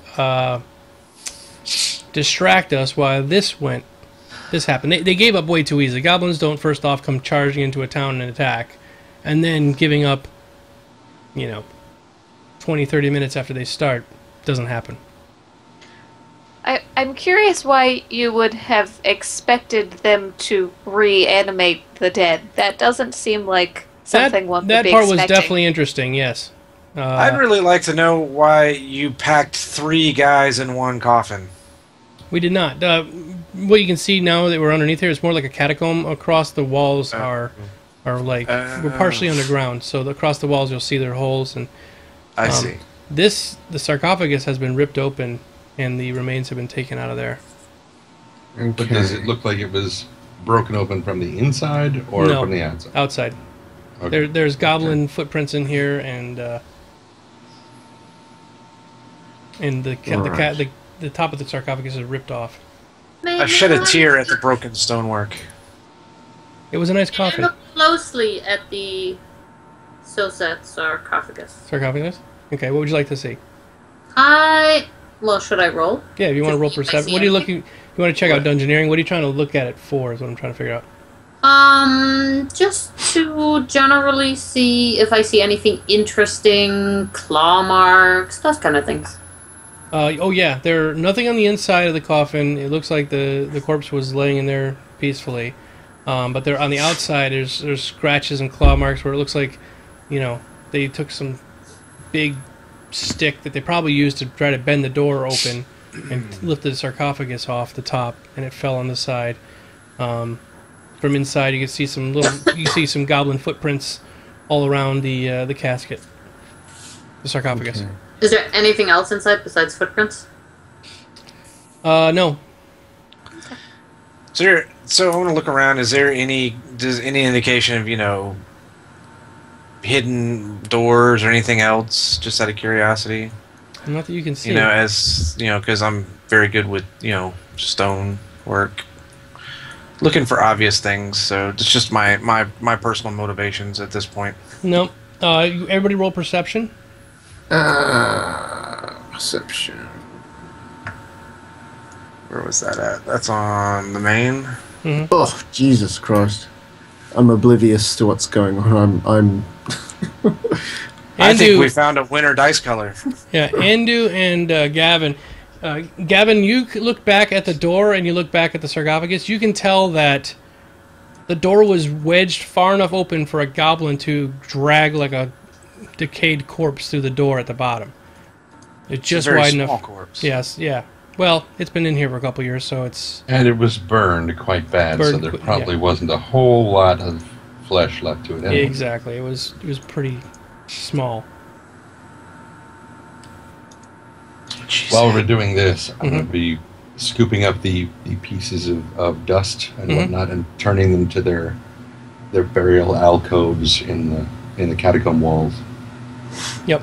Okay.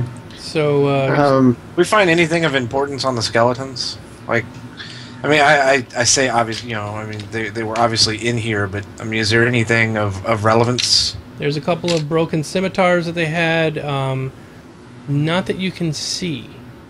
I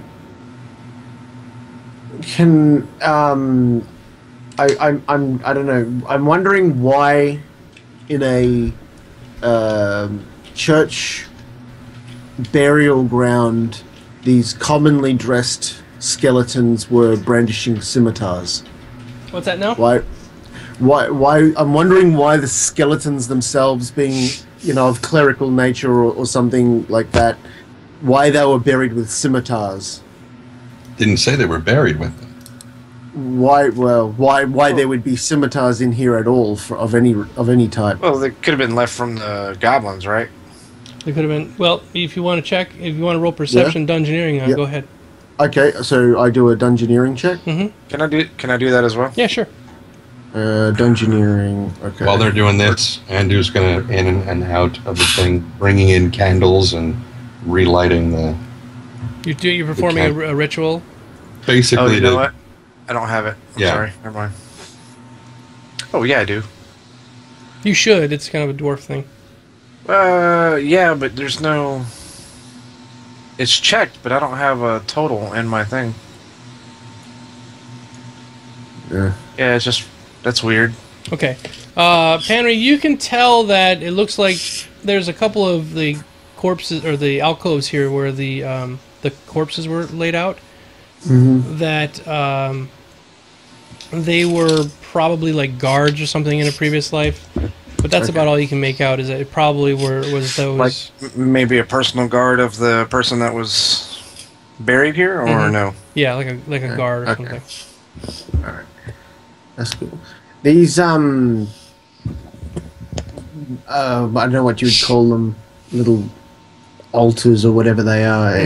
Is there any? Do I notice anything of significance on them that that have any information, anything inscribed on them or anything like that? What they are is not really altars. They're like places that candles are sitting at right now, but it looks like if you look at the wall, that it's where they would have set a coffin on to support the wall. It would slide out of the wall and would like be held here, so it would be like on display. Oh, that's cool. Okay. Yeah, so it's on display while it's being... Okay. What? So the coffin... Now the arrow thing works.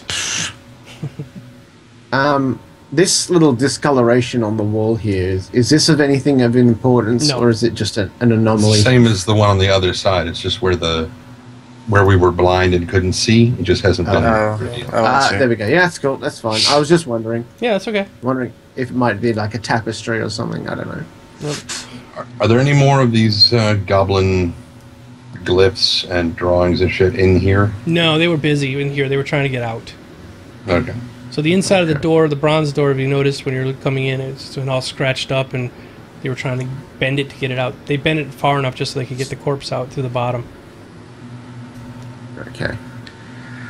I guess there's not. Is there? I'm gonna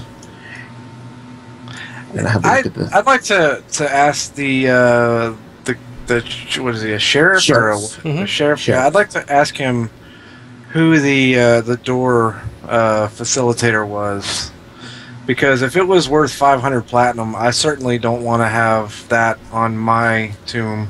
If it was broken into so easily. I don't remember. It was probably some bronze crafter from Magnamar. He says, don't remember who the actual... Jokingly enough, I'm curious as to who may have known? You know, is this the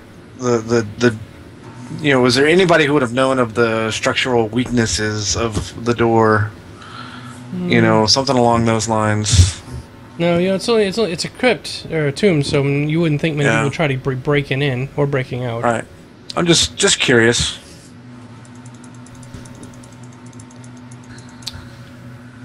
All right, so he says, I think that pretty much handles it here. Do you want to head back out and talk to Father Tobian? Or Zantus, I mean, Father Zantus. Father Zantus. I guess, I don't know, there's nothing, we noticed nothing else of any importance. We've basically come to the conclusion that it's basically fairly empty. Mm-hmm. There was, the only thing you find is, on the floor, some pieces of, you know, Father Tobian's. Well, I'd like to know what exactly was handled here. I mean, why call us in at all? I mean, why, you know, what made you think that we would have had anything that anybody in the town couldn't have done? What was your motivation? Why did I call you in? Because we had seen that the goblins had been the ones who broke this door down, or who had been breaking in to the tomb. So we thought there could quite possibly still be some goblins in here. I couldn't tell, and neither could... So we were merely expendable. I don't say you were expendable. We're going to pay you for your services. Fair enough. Okay, well, I guess, I mean, if there's nothing else left in here to... No, just the stuff on the floor. To look at, I guess we'll go back to Father Zantus and let him know what we found, I guess. Okay. Tend to your wound. Yeah. Gavin's gonna, you know, just look a little flustered at why we were called, wondering if there's something going on, something hinky that's not quite right with the people that we've met so far. So he's gonna have a suspicious air from here on out, not trusting folks. That's totally fine, yeah. So you're heading out? I guess we might want to tell him he has an undead issue. Well, he said he knew. Everybody leave. I'm going to pick up that piece of cloth and then follow them. Okay. Okay. Fair enough. And put it away. Okay. Okay. Are you guys hearing a high-pitched buzz or something? Okay. You are? Yep. Is it coming from me? Yeah. Oh, I wasn't sure. I just wasn't sure if it was my mic down on my side or it might be my fan. Yeah, I hear it right now. Did I it can't go tell away? what it is. Because I turned my mic off. No, it didn't go away. Okay.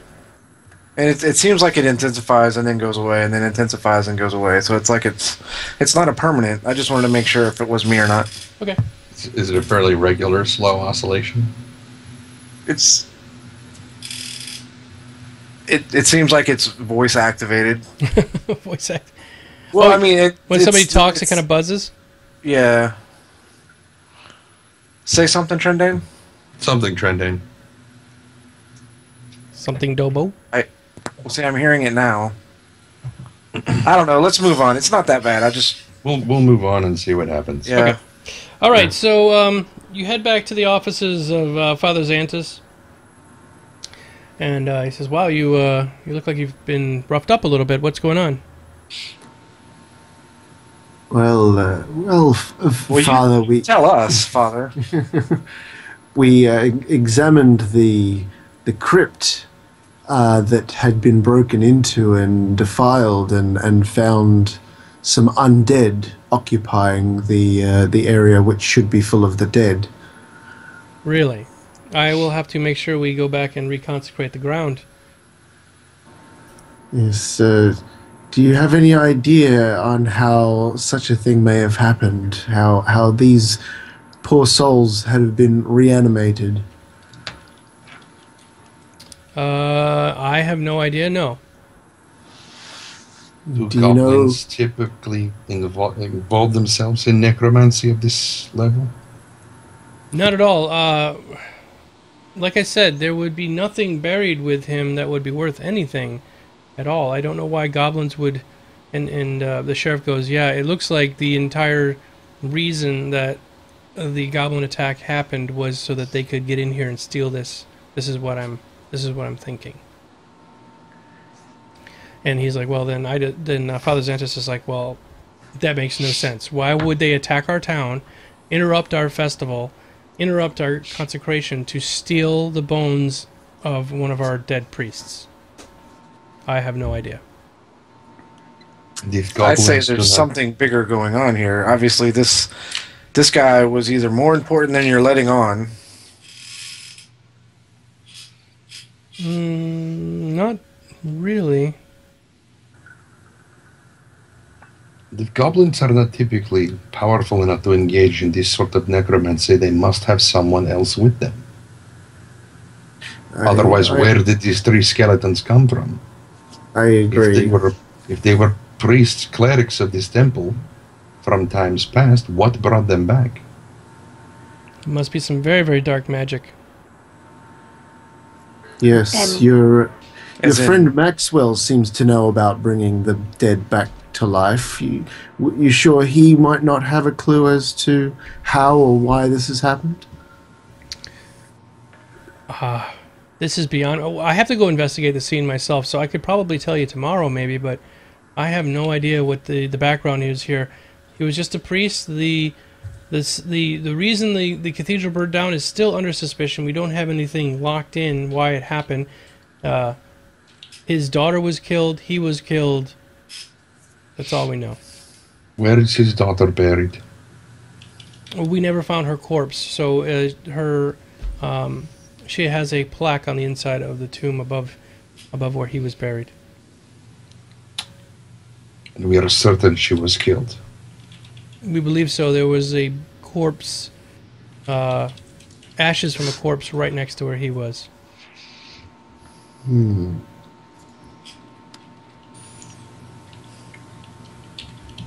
Is it possible with dark enough magics and enough of his remains that he may himself be reanimated? Quite possibly. I shudder to think of that, but quite possibly, sure.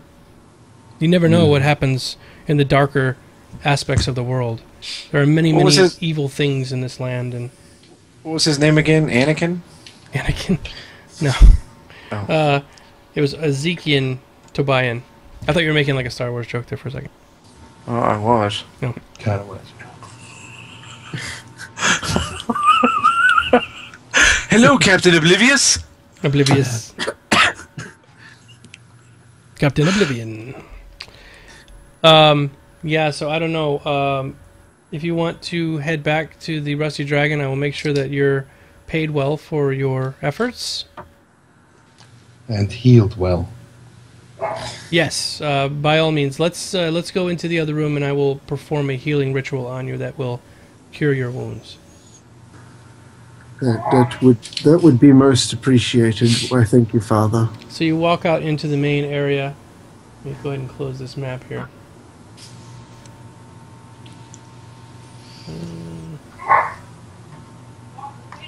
Oops. I forgot. Here we go. There we go.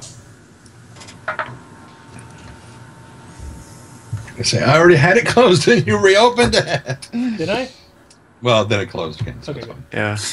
But you guys still have the map of Sandpoint, right? No. No. Okay. Well, Yeah, just go to maps and then reopen it. Yeah, Oh. I mean, it's Ah! Yeah, it's there. Okay. All right, so we're being dismissed back to the Rusty Dragon, right? All right, and the sheriff's going to walk back down the street with you and talk to you about it on the way down. Yeah. So let me recap here real fast. Because obviously with my issues I was having earlier, I may or may not actually paid attention to some of this. The guy that was stolen was a former priest, right? Mm-hmm. and was burned very badly. Right. And otherwise, I mean, not like a major figurehead of this town. He was a major figurehead. I mean, he's basically what Father Zantus is now. He basically... Oh, okay. So he was a head priest. Yeah. Okay. So we don't know how the cathedral burnt down. It seemed like a natural thing. Oh, this guy died in the cathedral fire. That's right, yeah.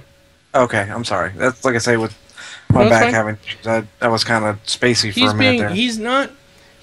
What you can kind of tell from him is he's kind of a quiet, subdued person, and he's not telling you everything because he doesn't want to. You just could tell he's not a talker. He's shy. Not that he's shy. He's more withdrawn. Stoic. Yeah, stoic. Very stoic, yeah. Okay. So he's not just spitting out all the information. He's not giving you the entire narrative of what's going on. He just kind of tells you little bits and pieces like, yep, there was a fire. It burnt down. Fire burned down the building. Mm-hmm. All right, so as we're walking back... As you're walking back, he heads... the jail is... The garrison is, I believe, building 39 on your map. So Hey, yeah. Real fast. So this crypt area, this was over by the cathedral? Right, up at the top. They just up at the top. Okay.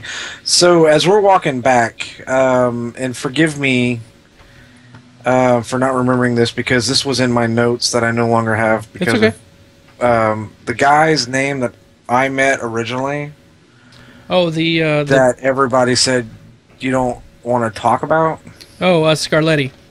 Yeah, can I just throw that name at the sheriff and just say... How do you want to throw it at him?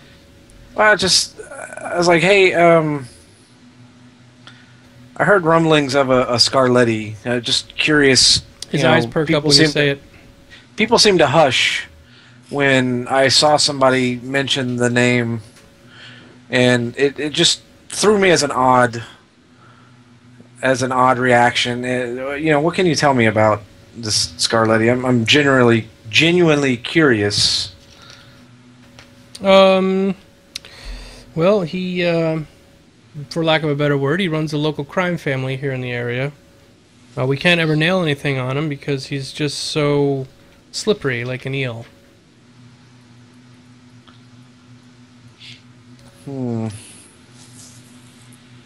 Has he ever been known to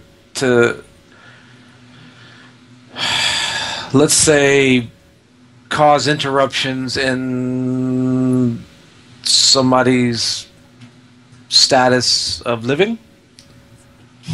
Say that again? Has he been known to kill people? We can't prove any of it. All we know is that he runs all of the mills and the fish area down in the southern part of the town.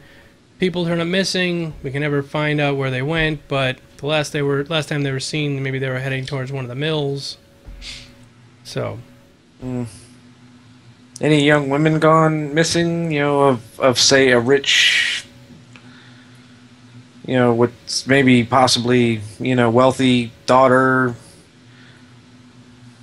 He did, yeah. He's got a couple of daughters. What about? I'm just curious. There was a young lady I found on the road, up a ways. You found a lady on the road, dead? Well, dead, yes. Okay. And did you not somebody. report it? Why didn't you report it when you came into town? Well, no, I mentioned it, and there was no conclusive evidence. You did not mention it to the sheriff's department. Well, no. The garrison knew nothing about it. Somebody found dead on the road outside of town. Well, I'm telling you now. Okay, and you've been here for 4 or 5 days. A week later. Look, man, it's been a long couple of days. I think I'm going to have to ask you to come on over to the garrison, and we're going to have to talk. Don't leave town.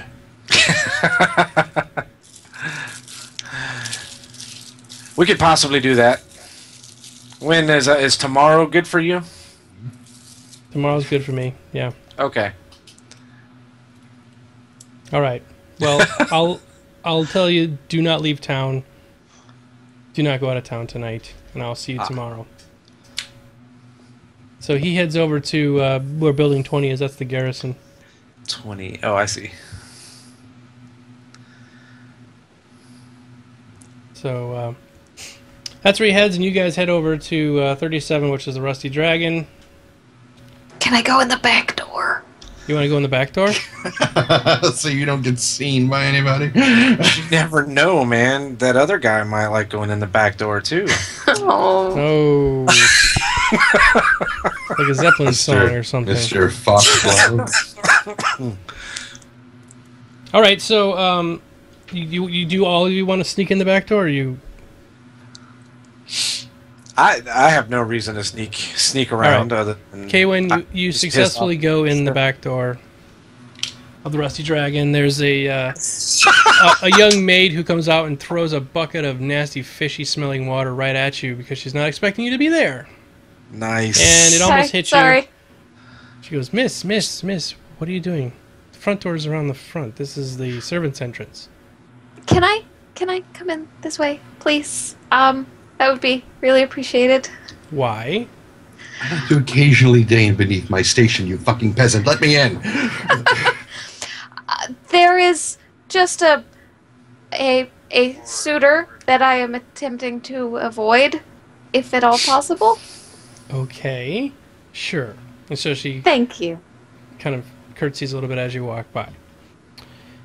All right, so you guys are going in the front, and as you're walking in the front, a red-headed woman comes up to you, Gavin. Do I know this woman? You do not.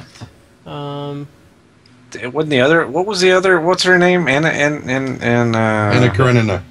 Anna Karina, Amiko. yeah. No, Amiko. Amiko, yeah. Wasn't she redheaded too, or no? Yes. This one looks a little different. Oh, okay. Like, is she an elf? Nope. Oh, she looks a bit like Oh, that. she... Steady stock. Hello. So she walks up to you looking the way you see her here, and she kind of bends over and goes, I really would like to talk to you. Welcome. And you're and as I stare at eye height, and just I really wish you could see what I'm doing on my computer right now. Well, I want to see your hands. I don't need hands. Hands free. No. And I say, lass, it's been a long day. Well, just please, just give me 2 seconds of your time. I swear that won't be very, very long. 2 seconds. Mm-hmm. That's all you want is 2 seconds? Please. That's all you have to stab do. you. And are we in the Rusty Dragon yet, or no? Just outside the door. If the rest of you want to be going in, that's fine. Kaywin is definitely in the back. She's gone in through the kitchen. But the rest of you are outside. If you want, you could be witnessing this, or you could just be going inside. Whatever. I kind of look over to Panry. I was like, hey, why don't you assist this young lady? She kind of frowns a little bit, and she pokes her bottom lip up out in a pouty manner. She goes, but Mr. Dwarf, I want to talk to you. And what could you possibly need with me? Roll perception. Roll perception.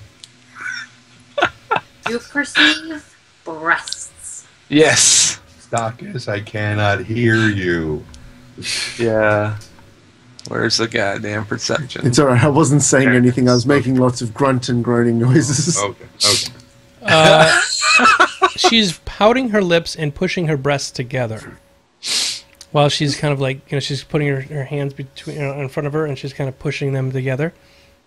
So She's not very subtle. she's not very subtle, right? No, that's why I had you roll perception. You rolled really good perception, so that's why you notice it very overtly that she's being obvious that she's trying to attract you. Well, yes, and I'm still a little miffed at what's been going on around here, and I'm not inherently trusting of anybody. Is that what you say to her, Even though or I don't understand the word, I tap the mink and kind of wink at. Maybe we should get going. Because I speak body language. But like I said, I wasn't stopping anyway, so. So you're all the way in. So Gavin and Panry are still outside. Panry is standing back looking like I grab my friend the bearded one by the beard and pull him with. So Panry's going in as well. So now Gavin, you're outside at. Or not, and I shall close the door behind me. Panry's Pointedly. Gavin's in the street by himself with Well, He's not not like by himself. with her. Yeah, with a her. woman and 2 tits and a big pouty lip. Yes. Yes, yes. All right, no, it's not that Gavin don't like girls. Gavin's just a little pissed off right now. Is that what you say to her, or No. I'm reacting. To after they something all else. leave, she kind of gently touches your shoulder and like, please, I just need to talk with you, and this is all needs to be kept very like low key, please. All right, you got 2 minutes. Okay, I have to tell you something. I think there is a goblin in my basement. That's poor innuendo. I was just gonna say, what does that mean?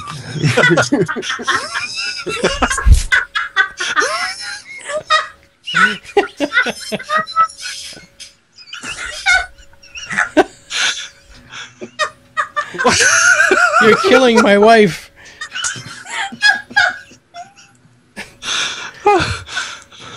Maybe that's It's literally what- part of the quest. She tells you she has a goblin in her basement.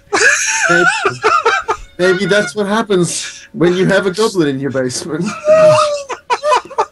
The best part of this is that whole rumor, well, not rumor, but that whole perception of Germans having no sense of humor, obviously wrong. Especially when it involves basements and goblins. Carry on. Okay. A Do goblin. you laugh, or do you laugh, or are you actually still stoic in the face?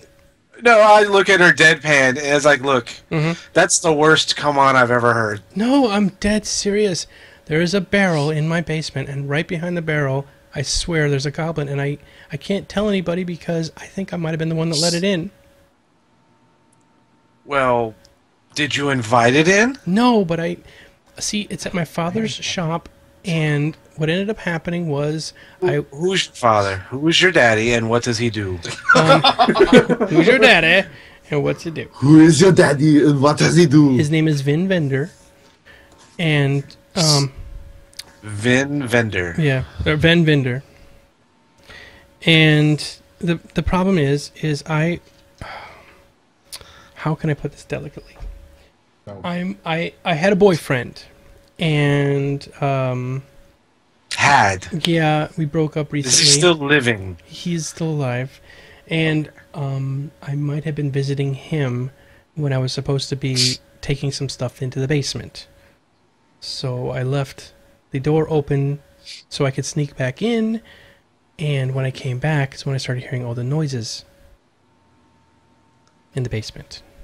Okay, and you still haven't explained why you need me to explore your basement. No exploring. I need you to help me kill it. Just get it out of there. Destroy my basement. Go in and completely wreck my basement. I want you to enter my basement and destroy whatever's in there.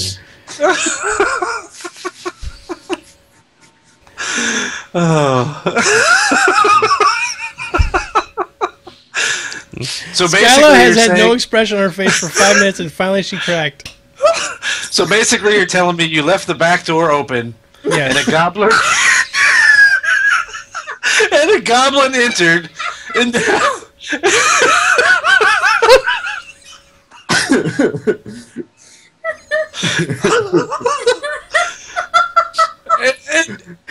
and somehow you need a stubby dwarf to fix the problem.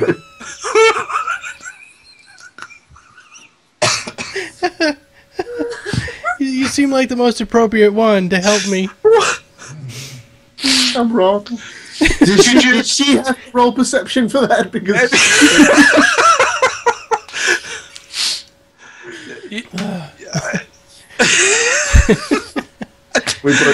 Holy crap. Oh, Jesus. And how do you know there's only one?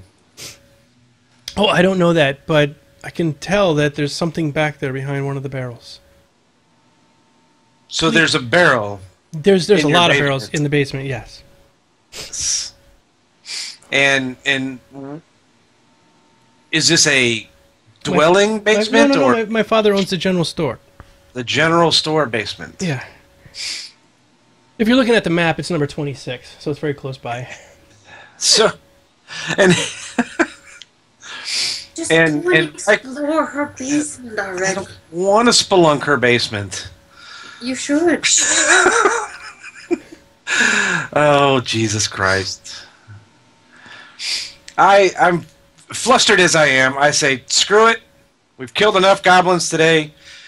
I open the door and says, I'm going to explore her basement. If I'm not back in half an hour... I smile, non-understanding, and wave. And I give a thumbs up. I let them know where I'm going. And say, blushing, I say, wish me luck. All right, the so basement can be a tricky place. Make sure you wear protection. Yes, can you hit me with that mage armor again? No. Unfortunately not. It's once a It day. fit like a glove so well last time. It's not a cure diseases. It's makeup. Oh my god.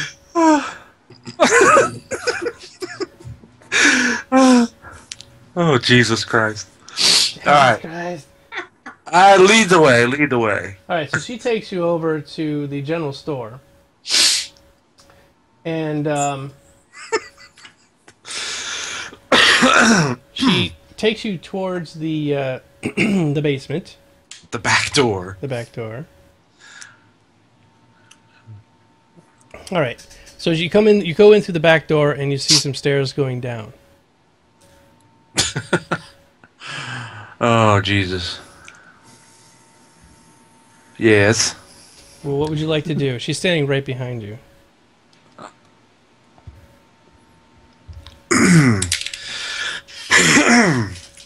Okay, Do you want me to go first? I don't have a model for her, but well, actually, let me see if I can find one. Which barrel is this goblin hiding behind? Well, let me show you. So she hold on. Let's see if I can find this here. You just use his monkey character. Yeah. All right. So she goes here. Let me show you. So goes That's downstairs. a monkey character. She says, "Yes, it's through this other room." So she goes around there. She comes this way. She goes, "It's in there."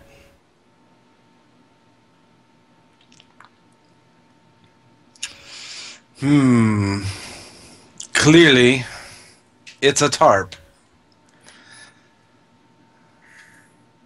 Oh, you jumped down. Yeah, so Crazy basically dwarf. jumping down. What the hell? All right, so she goes in like this. Because now she's stuck. Okay. All right. She says, "Yes, it's in here." Now there's a wall here you can't see through. All right. So I close the door and leave. You close the door. Yes. She's like, "Wait, come here, please."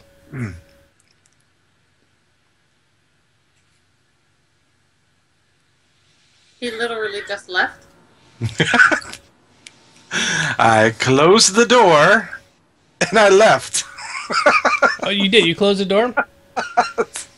All right. So as you're closing the door, you hear the door up top here. You hear,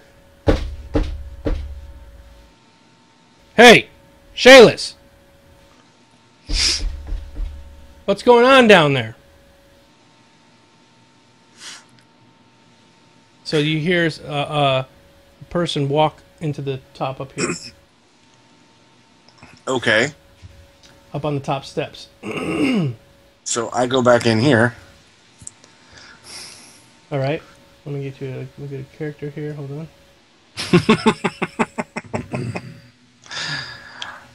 Remember, this dwarf is clearly not a happy dwarf right now. So he's a dwarf. So it's just another day. Yes. My motivations, suspicion, untrust. Oh, That's not a knife. The Kevin ran away. All right. So you see a man up. You see a man Oh. standing at the top of the stairs. Who yells down. Hold on.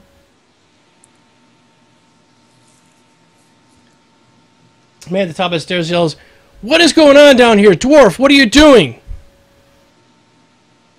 What am I doing? Well, I took a wrong turn. I thought this was going into the pub. Little did I know I'm in a basement. So you hear Shayless from the other side go, "Get over here now!"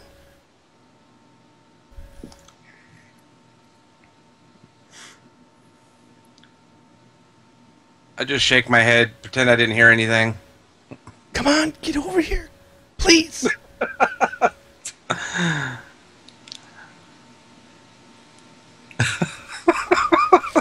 I'm sitting there going, what does the gorgeous fisherman do? Yeah. It's the Gordon's fisherman. Okay, fine. I'll advance your story. No, you can leave if you want. Oh, I've said that several times. Okay, well, he's standing up at the top of the stairs. Okay.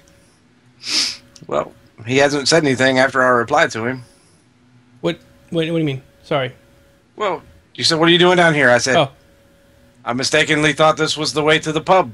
Oh, don't give me that. That's the truth. Look, dwarf, if you're down here robbing me, I'm gonna know. I'm not robbing you. I have nothing to rob you for.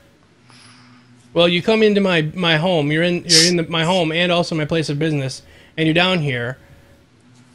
Did my daughter bring you down here?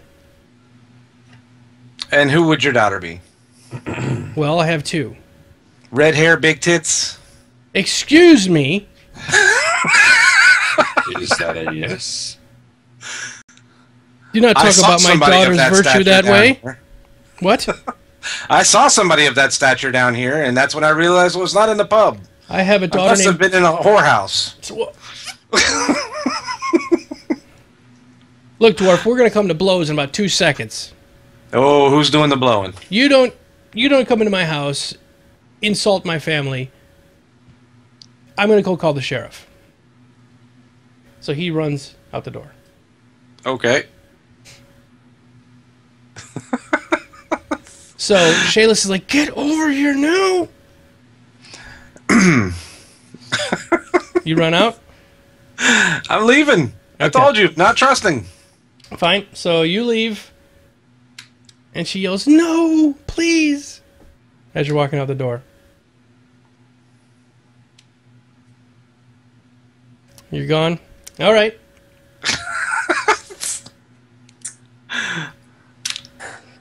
As I walk out the door, I feel bad.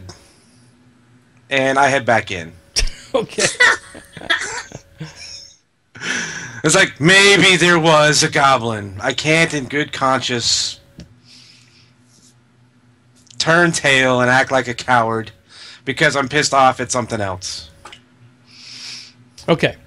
So she's like, "Oh, thank God you're coming back in." So you hear her run into the room here. So, okay. So you go in. I'm looking. I mean, I'm not fully in. All right. It's just a semi-in. Okay, you're semi-in. There are Just a a bunch. tip. Just a tip. There's a bunch of blankets laid out on the I'm floor just- over here. Just peeking in. Mm-hmm. A bunch of Doing a blankets are little laid out exploratory. on the floor with some hay underneath them. Oh. And she is completely nude. Ah. Oh. Yes. Listen, dwarf. Yes. I'm now down here. My clothes are ruined. And my father's going to come back with the police any second. Should have thought about that. I need some help. What? What can I possibly help you with? I I need you inside me. I need you. That's what I'm waiting for. I need you to please go upstairs. Get me some clothes and bring them back down. Really? That's not what I saw coming. Were her clothes in tatters when we saw her in the street? No, they were wondering pretty how they- insubstantial, but not in tatters. And I'm wondering how they were just magically destroyed. They weren't magically destroyed. Okay. She holds them up, and you see that she was nervous that her father was going to see her in this state, so she tried hiding behind one of the barrels, and it is broken open, and wine has spilled all over her dress, which she was not wearing at the time that happened. Is it a blue dress? Because, stains washed out. It is a blue dress. I was thinking the same thing. You just got to take it to the cleaners before too long. Well, she could put it on, but it would be pretty much see-through, and it's covered in wine. I see no problem in that. So now, look, you drug me down here. Now you want me to go actually steal clothes. You couldn't possibly be serious. Well, listen. My sister is missing, and I need some help finding her. But I was actually quite attracted to you, and I thought if I could get you to come down here, I could just show you how much I need your help. By taking your clothes off. Mm-hmm.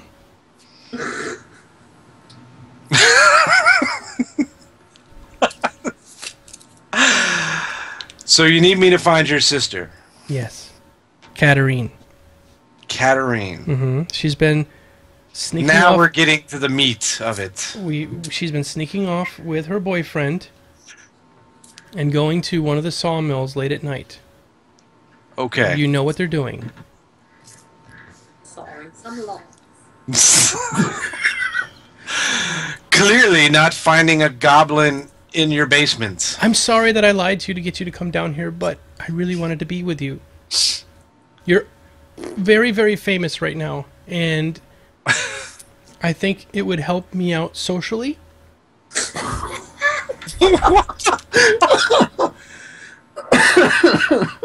Oh, Jesus Christ.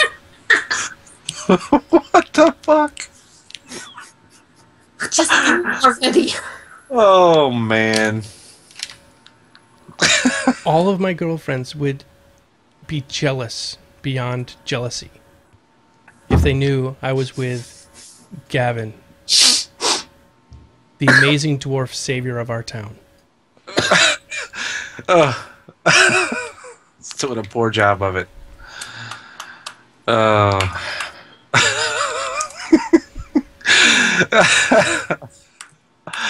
Oh, man. Apparently not, Smogfire. Apparently not. I look at my clothing, rip off a trinket, throw it to her, and say, "There's your proof." Oh, that's fine. This will be great. So she scurries off. Yeah, where's the Brazzers logo? The what? The what? Well, I was just thinking when she said, "Oh, my girlfriends will be jealous," I was like, no need for them all to be jealous. All right. So she runs off naked up the stairs. I at least enjoy that. Yeah. It's not like she has to worry her father's gone. Yeah. You want to do an appraisal? Appraisal on what? The Oh, wine? Stockus is yelling the appraisal, dress? appraisal. Oh, Appraise that ass. it's worth 500 platinum. At least. Trade you a door for it. She yells down, "You better get out of the basement. My father's coming back." Well, it'll be just like that door. It'll get wrecked. Well,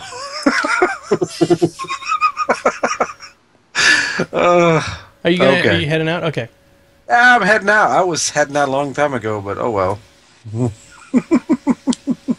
All right. Let me guess. Now he wants a piece of the action. Mr. Vin, Yes. he did. You get out before he comes back. Okay. All right. So you head out and you come back to the Rusty Dragon. Everybody else is downstairs. Kaywin. Hey, Mr. Hi. Uh-oh. Mr. Foxglove walks through the door. And The back door. no, he walks right to the front door with an entourage. Okay. Shut the front He is door. all dressed in leather and fineries. Okay.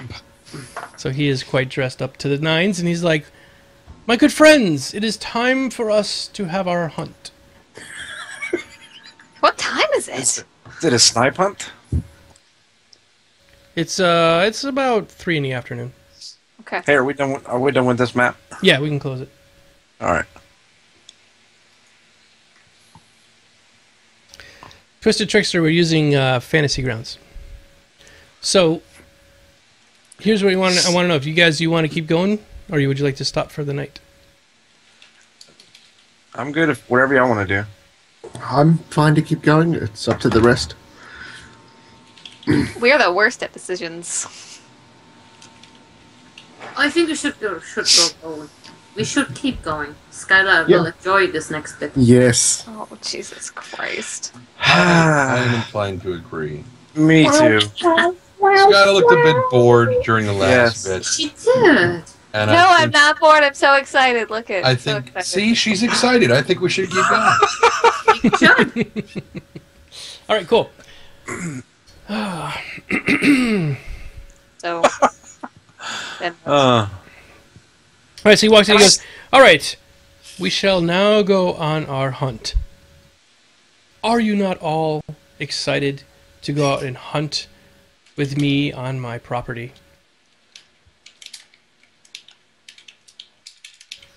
No answer? no. Am I? Where am I? You're in the back, sort of trying to hunker down in one of the corners, back of the room. Okay. Can I just stay there? I push myself up against the wall as much as possible. I do not make a sound. He doesn't direct anything towards you. You don't see him actually being obvious that he's Okay. trying to talk to. He's talking to the whole crowd, the whole group there at Right. the table. Right. And I do not want him to see me. Clearly not looking for a goblin in your basement, are you? He is. No. He is looking straight at you, and says, "Come, let's go. Did we not agree that this would be something we were going to do today?" And at the very moment, Gavin walks in from behind, and you're standing right behind Foxglove, Squirrel, Okay. or Gavin. Sorry, Gavin. Attack of opportunity. Stab him in the back of the skull. Yes. Yeah. I'd much rather look for his goblin. Not. Well, whatever floats your boat. No. We talked about it last night, but I don't recall making any commitments. I I've had a pretty long day. I have purchased horses for all of you. They are outside. We are ready to go. Oh, Foxglove. Well Hello, met. good dwarf. Hello. Yeah, we were just talking a little bit earlier how we were looking forward to that hunt, but unfortunately I wouldn't be able to attend. So Kaywin was more than happy to use her prowess as an archer on this hunt. Well, I was hoping all of you would come. Sadly, I have pressing concerns. Okay. I make laser eyes at Gavin. She's Laser firing eyes her at things. lasers. Lasers. Is there anybody else in here? Anybody? Old man? I can't Furry understand. one? Sorry. Yeah, you can't understand. Sorry. I would help you or not. We lost the Panry. Oh no. Mr. Foxglove, Hello, good mink. sit. He sits down.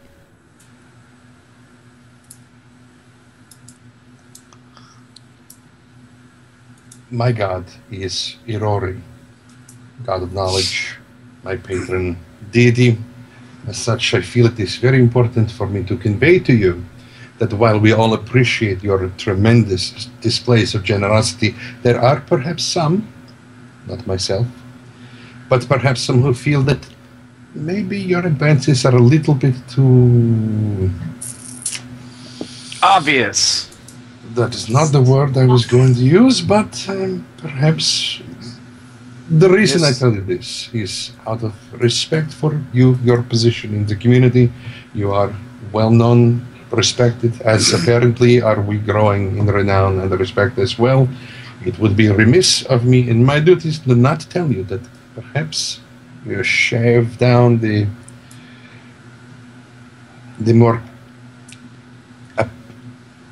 perceptually carnal aspects of your advances, at least to some, might get you further in getting us to go on a hunt, which, to be honest, I am not all that interested in right now. Well, it would just be a day out. You don't have to participate in the hunt if you don't want. There were no carnal advances towards you, good cleric. I did not think they were towards me. I do not play in that type of the field, if you know what I mean. It's much more into gerbils. Much smaller. I can appreciate that. Very good with sage, too. I have a massive gerbil collection in my basement. Along with the goblins. Well, if you don't want to go, you don't have to. I feel bad if you think that I'm offending you in any way. I'm just trying to repay you for saving my life. In all truth, you treated us to a fantastic feast in this very establishment that very same day. It's not to mention my own life as well being saved through your influence. There's very little recompense to be made. Tuss, that is nothing. We should... Nothing? My life is nothing? I mean, no, I didn't mean to offend you, good cleric. I'm just saying that that is minor compared to what my overall plan is to reward you and shower you with affection. So I hear this, and I'm like, look, it's not that we don't appreciate.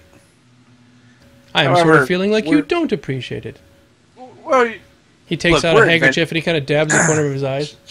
We're adventurers. We're not rich folk. We don't have the luxury of gallivanting around towns all the time and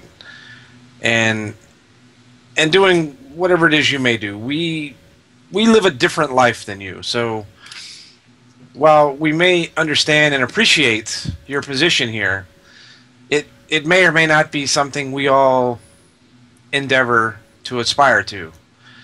So perhaps, not so lavish, a simple thank you would be much more welcome than treating us to 4-star extravaganzas or lavish hunts or such as what you're showing.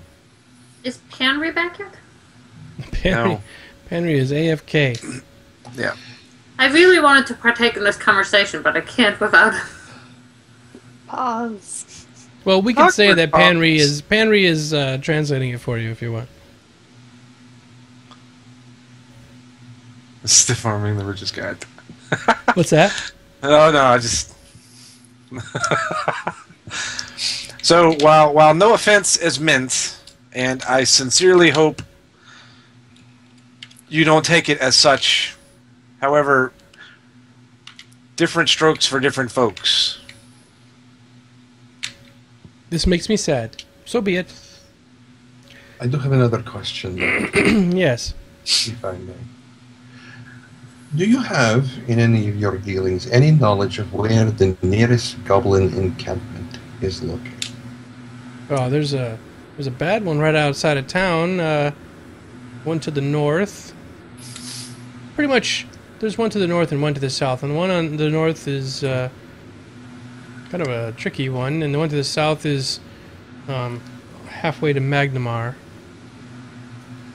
They tend to live near the roads that they can maraud and pillage people that are going up and down the roads, travelers. Before you got here, we just came from the cathedral, in which we were forced to dispatch several risen skeletons, and it would seem that the remains of your beloved priest have been stolen from that catacomb. He goes, no. Puts his hand up to his mouth. My curiosity is, which of these two encampments is most likely to have been involved in this particular raid of the cathedral? How did they get into the town so easily, and where do you think they would be most likely to take those remains, and for what purpose? All beyond my knowledge, cleric. I would not have an idea. Well, you seem to have great influence around this town. Is there someone that you might could ask? I mean, this is the kind of thank you we're more inclined to appreciate. You know,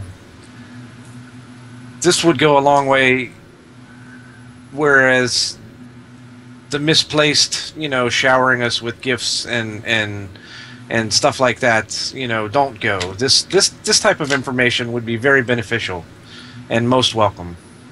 And this boar hunt you were going to take us on, where does that take place? We're just in the Tickwood Forest, right outside of town. Which side? To the east.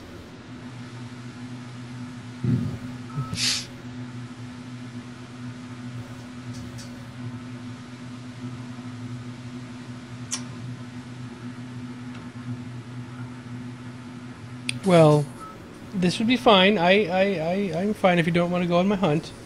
I'm a little bit upset, but I will find the information you seek as best I can. So in the meantime, what I will do is let me go get one thing off of my horse. So he walks out. He's gone for a minute. While he's gone, do you guys want to talk about it, or do you want to? Yeah, you can fill Stockus in. Go hang out with my friends. Now, yeah, my friends, sudden adventuring companions, and thank them. Sudden but inevitable adventuring companions. He walks back in and walks up to you, Kaywin, directly. He has a small box. Heart-shaped? No, not a heart-shaped. Oh. It's just a simple box. And he goes, "This was for you, good ranger, for all you have done for me." I feel like I haven't done, more than the other people here. You were the one who dispatched the one goblin that was about ready to attack me. Probably true. No one else was very useful in that fight. Okay. I glare at you. I smile and I wave. Yeah. Okay. Well, all right. I guess I'll take the box. No, Okay. I don't think he'll kill me in public. Okay. So he turns and bows very low to you, Kaywin, and to the rest of you he kind of nods and walks out the door. Well, now I feel outright guilty, you guys.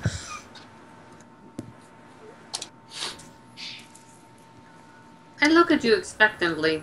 Do you think I should open the box? If you don't, I will. Okay, somebody's gonna open the box. Your problems in the future. All right. I don't know. All right. Is it a stone box? Do I admire it? No, it's wood. Oh. Kaywin would probably admire it, being a Because wood it's- elf. Yeah. Yes. Okay. And I guess I will. Easy to open? No, Oh yeah, just no opens lock. it. Yeah, no lock, nothing. Okay. Okay. Right, you open And then? it. You open it up, and there No, is and then. there is a necklace inside. Oh, pearl necklace. No, it's a gold necklace, Oh. very very fine. Does it- and there's a pendant on the necklace. Does it look familiar to me? Not really. What is the pendant? It is a 6-sided star. Okay. I just take it and look it over in my hand, hold it a little bit, and then Very simple. lay it back in Yeah, the box. you can tell it's not extremely ornate. It looks like it might be made of silver with gold trim, Okay. and the gold necklace is just a very fine piece of jewelry. No sort of inscription on the pendant or anything like that. There are some engravings on it. Yes. Okay. In a language that I can read. No. I show it to my pals, see if anybody here can read this. Anybody? Guess that's a perception roll. I guess. I don't know. Yeah. Who did you hand it to? Let's see. She was kind of showing it I generally. just around. show Just it. showing to everybody. Does anybody think Yeah, that they just show can it. try to read this? Yeah. If you I'll want give it a all roll, stab, go ahead. but All roll roll- perception if you want.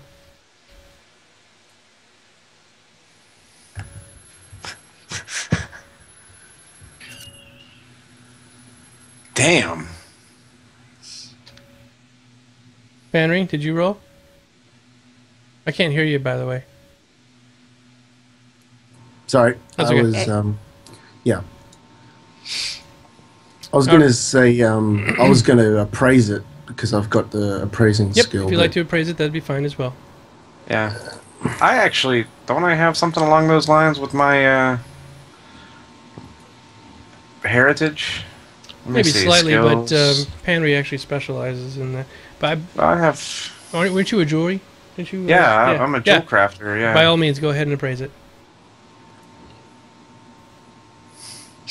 All right, it's worth about 120 gold pieces. Mm-hmm. Not overly can- extravagant. Can I also roll for linguistics to see if I can make out the markings on it? You can. And the reason why I asked does it look familiar to me is does the style look like it may have come from a jeweler that I may have already met?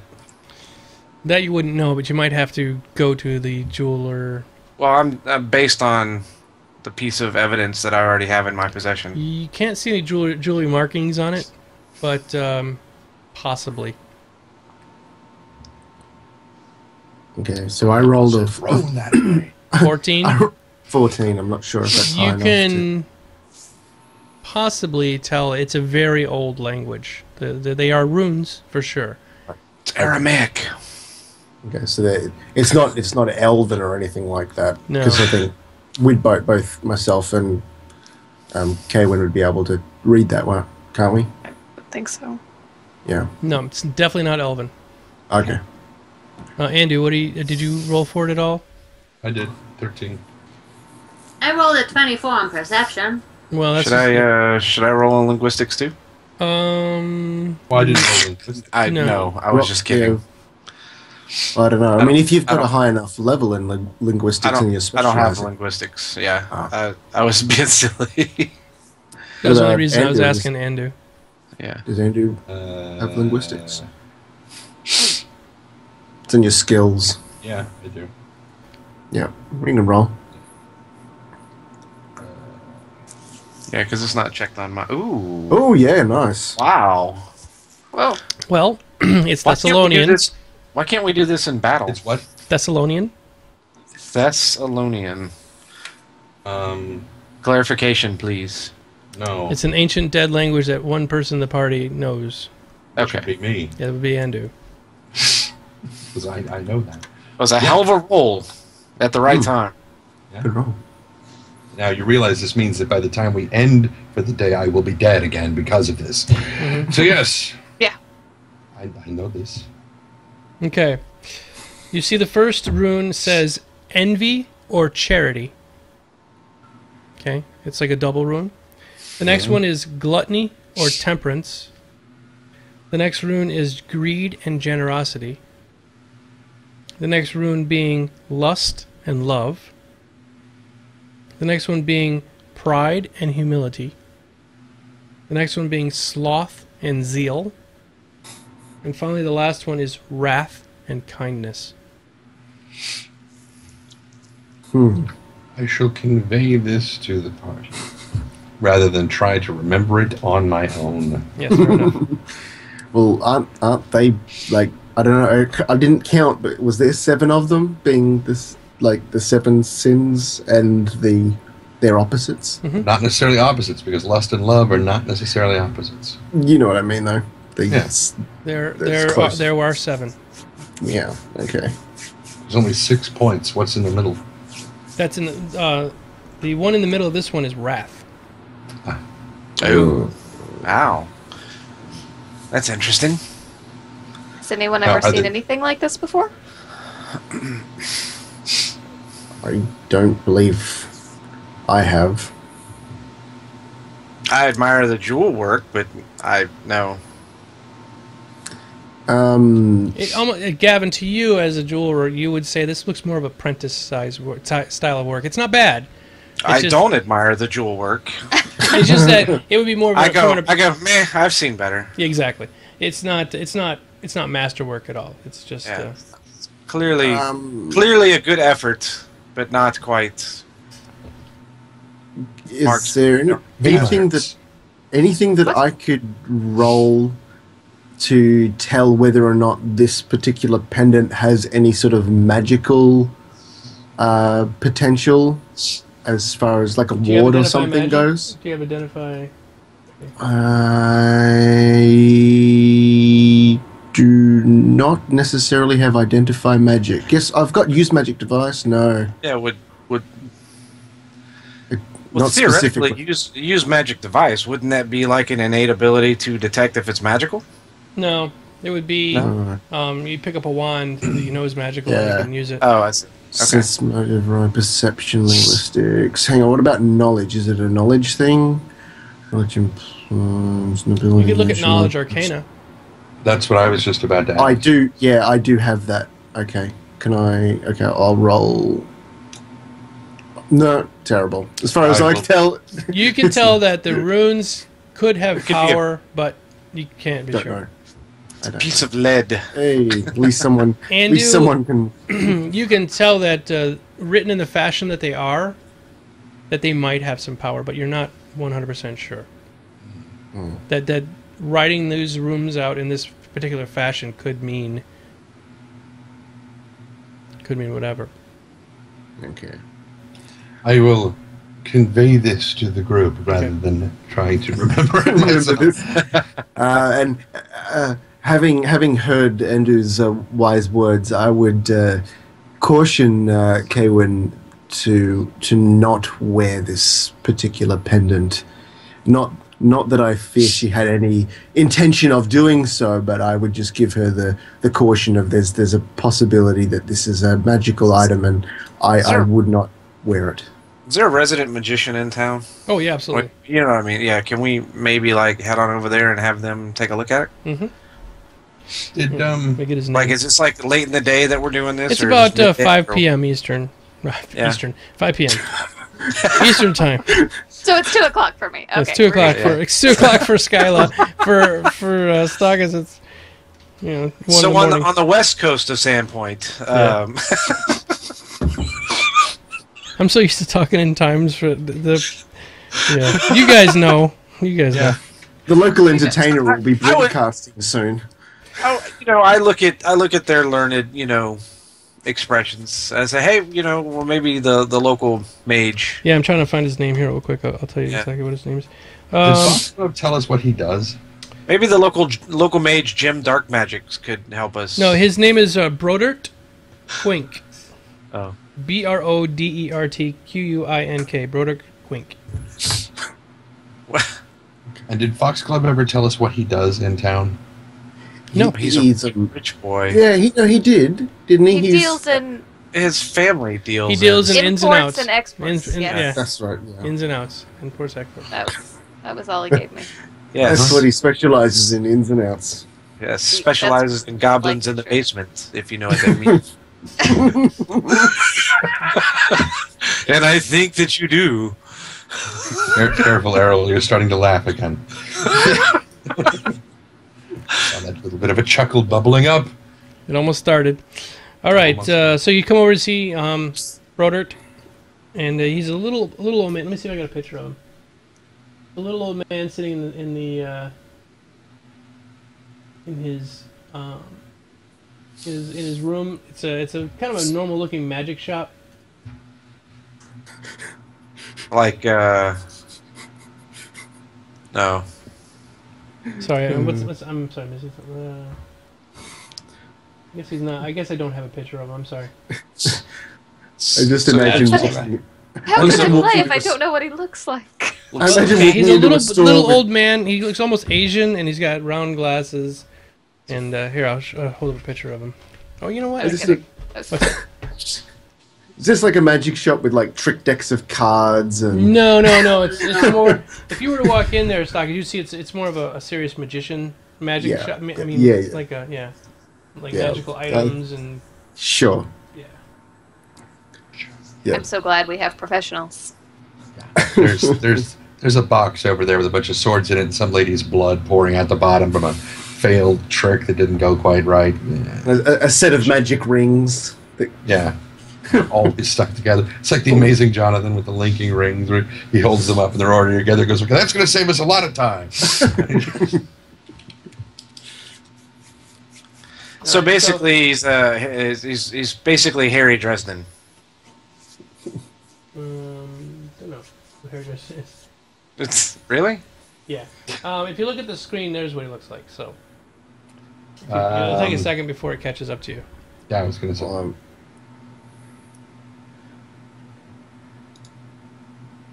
Just a little old man sitting in his shop. And Blue's the 0087. The best part about that is that you could turn that into a My Little Pony character named David Copperfield. I'm just saying. Is this Diagon Alley now? Is that? Kind of, yeah. Wow, how long is the delay? Holy crap! Yeah, it's a long time. Yeah. Must be a couple minutes or something. I saw you stand up, He stood up? You don't see reach over. If you saw me stand up, then that was. Either Like you were letting out 45 minutes ago. either you were letting out an epic fart, or so we missed something. Huh? No, hold on. It might be that. It might be that it doesn't take it quite. I have to put it in manually. Now he stood up. Wow, that's... oh well, that's fine. Wow. Hold on. He looks like an old Asian Harry Potter. Did It's you, as simple did as you that. see it now? No, I'm just making it up. Hold on. I'll put this in here. It's okay. It's okay. Just send it in Skype. You're a wizard, Harry. You're a Harry Is it wizard. Harry? Right, now let's see that. Okay. Moving on. Do we really need to see this guy? No, it's not I a big really deal. don't give a shit. Yeah. Never mind. It's just yeah. he's just a little guy, so it doesn't really matter. Okay, let's He's go just on. a widow. He's a widow guy. He's a little guy with a beard. Like you right now, Squirrel? Yeah. Because you were like, Yeah. Oops. okay. So we walk into his stupid magic store. Yeah, it's dumb magic store faces and stuff. Okay, yeah, so you walk into this magic store and you come up to him and you say, what? He's sitting behind his counter, just like writing in a book. I... Go ahead. What? Nothing. Move. Go. Okay, excuse me, sir. I have a pendant here, and I am interested in seeing if you can tell me if it has any magical properties. Looks old. I would say yes. This predates the Varisian. Yes. Well, the markings do. This is quite a new piece of jewelry. Yes. Nope. What? Can't help you much more than that. Or maybe It's old, but it's a new piece of jewelry. The markings are old. It looks like a very old language. I don't recognize this language, but it's a definitely Thessalonian. Thessalonian. Oh yes, that's very much the language. Very much. I don't know who would put this. Maybe. No, it's definitely not that. It could be. The other day I was talking to a friend, and so what I would suggest is possibly, of course, let's check it out over here on my little device. And he walks over and he sets it down on this little box that has like some jewels all around the outside of it. And he does some sort of hand waving over the top of it. Nope. This nothing.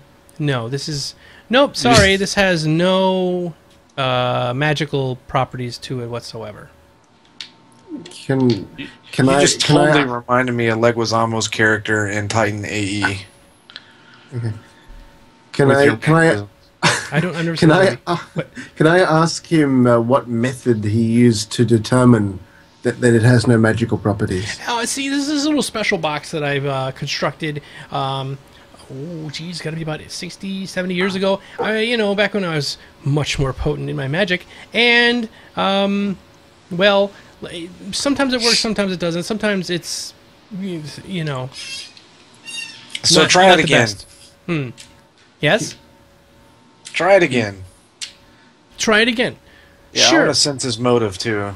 So he puts it down on the thing and he kind of does a little bit of an incantation over the top. No, definitely no magic in this at all. No magic. Yeah, I'm sensing motive on this You totally guy. nailed it. He is 100% confused. So he really has no clue. Zip, zero, nada. I call him out. I was like, "What kind of a mage are you?" Oh, I'm an excellent mage. Yeah, Yes.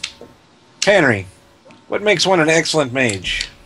I would say dedication to the craft and years upon years of learned and study and devotion would and lots of practice makes a wonderful mage.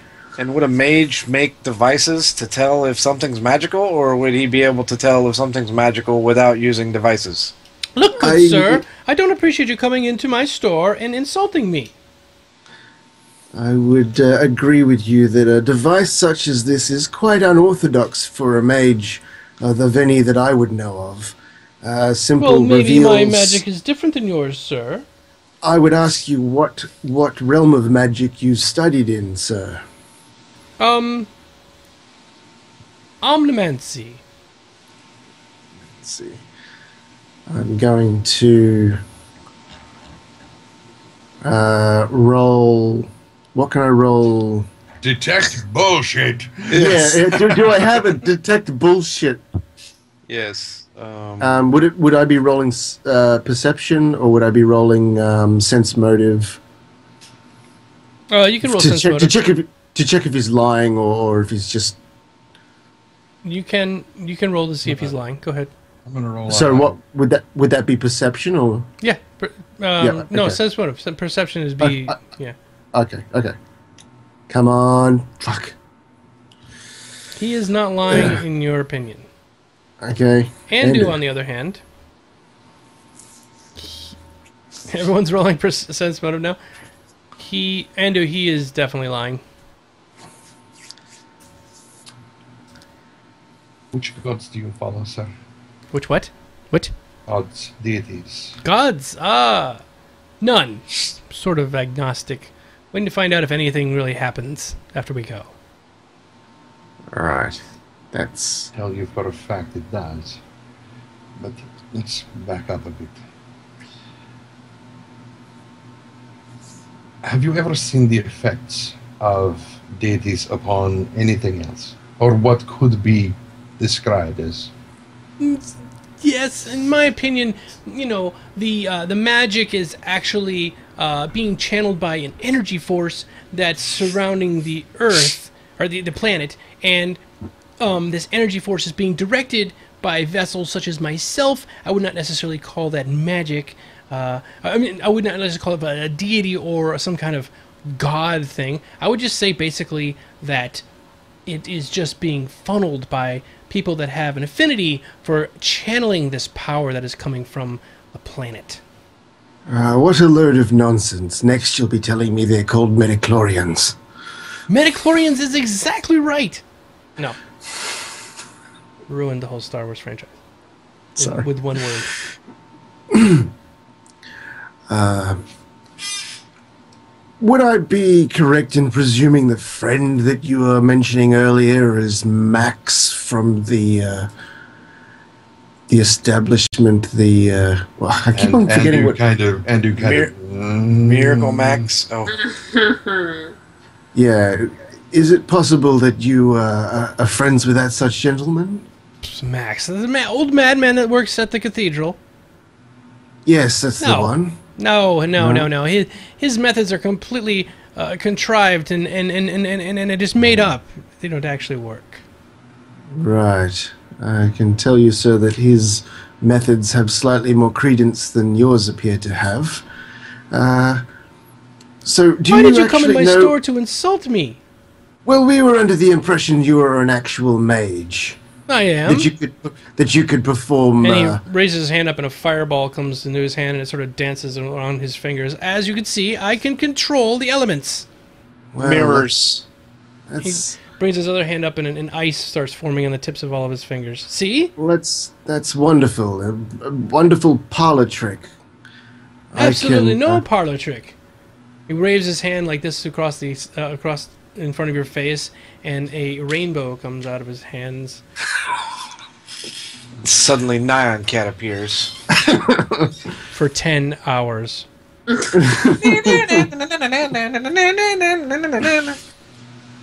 Okay. This is the old he cast baffle them with bullshit technique, and I don't buy it. How close is it to the evening? It's starting to get a little bit dark, yeah. Okay. In that case, where is it? I'm trying to find it. I've got one here. While you're looking, can I do something? Yeah, you go for it, yeah. Sir, do you recognize us? Not particularly. You know of the goblin attack recently. Oh, yes. Take a look at us again and tell me if you recognize He us. squints his eyes. No. Nope, sorry, nope. Nope, doesn't come to mind, no. Were you here during the goblin attack? In this building, yes, I was here. I was polishing my stones. As you can see, I have a lovely collection of obsidian and camarine and... Amethyst. Amethyst, yes, amethyst. Malachite, yes, I do malachite. Is the sheriff someone that you trust? Oh. Well, for the most part, yes. You trust his opinion to tell the truth? I believe so. So if we were to return with the sheriff and he were to tell you in his complete honesty that we are the ones most chiefly responsible for turning away the goblin attack, would you believe him? Sure, but what does that change anything? You've come in here and insulted me. Whether you chased away some silly little goblins is not in my concern. I would note that I have said no offense to you so far. Perhaps You have others not, no. may. Yes, the others have, yes. Then if I may say, please, I mean no disrespect, however, I get the distinct impression that perhaps there may be more to this than you are aware. Oops, we lost somebody. Oh no. We lost. No, we reached our I lost- 4 hours. Oh, Four we've been on hours the call for limit. 4 hours. Wow. Wow. All right, hold on. I think all we have to do is turn your cameras back on again. Just turn video back on. Oh, And okay. it'll fix it. That would be nice. Welcome back. Magic. I just realized I actually have a detect magic spell. It detects spells and magic items. Okay.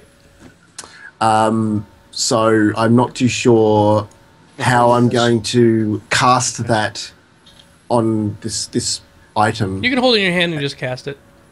Okay, so I. Oh, So I have to ask. So detect magic. why is it that a mage would have to use a device when simple spells such as Detect magic exist? Yeah, that's exactly Because this... Ow. Are you asking him? Yeah, no, I'm asking literally because I don't know the ways of magery, and I know the ways, of not magery. So I'm asking an honest question to two mages. So you are asking this out loud?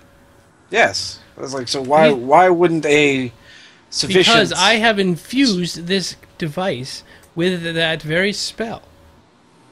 And so I can cast it as many times as I want, as long as I want. It's very Pathfinder, powerful magic. Do you have a magical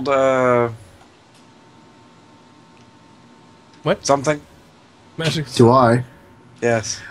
I have a skill. I have a spell I can cast. No. He wants to know What if you have would- anything else to stick Do on you have there. an implement? Any magical Item. item? Thank you.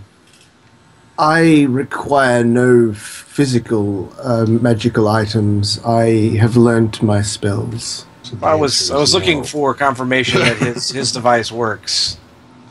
So what he's talking about is taking something that he has, that you have, that he knows is magical, to try it out on the box to see if it actually works. Oh, do I have Yes. anything physically magical Yes. in my inventory? I don't believe I don't know. You don't believe you don't know? I believe I don't know.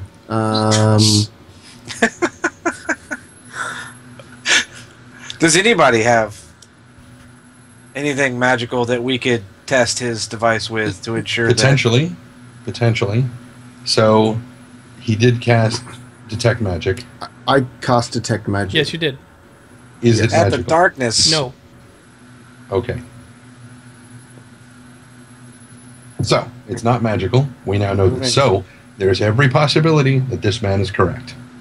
Well, that is silly machine works. That it actually works, and it was giving. Would have a never have problem. escalated to this had the goddamn mage knew his spells. No. The thing was, I wasn't sure if I had any spells left to cast, but that was my last one, and I was Of the day. Of the day. So, but Well, What spells did you I- cast today? Magic missile at the darkness. yeah, That happened. When was that? actually, He hadn't actually cast anything today. no, I Right, have. this is days later. He should have all of his. No, you cast mage armor. That's right. Yeah, you cast Mage Mage armor. Armor. And I thought I cast something else, but I remembered I couldn't because there was no point. So, oh well, but still, All right. doesn't matter. But okay, well, basically, this guy. Why did we Really come good. over here? To see if the pendant was magical. And we have been harassing this man for far too long. Sir, do I owe you anything for your attempt at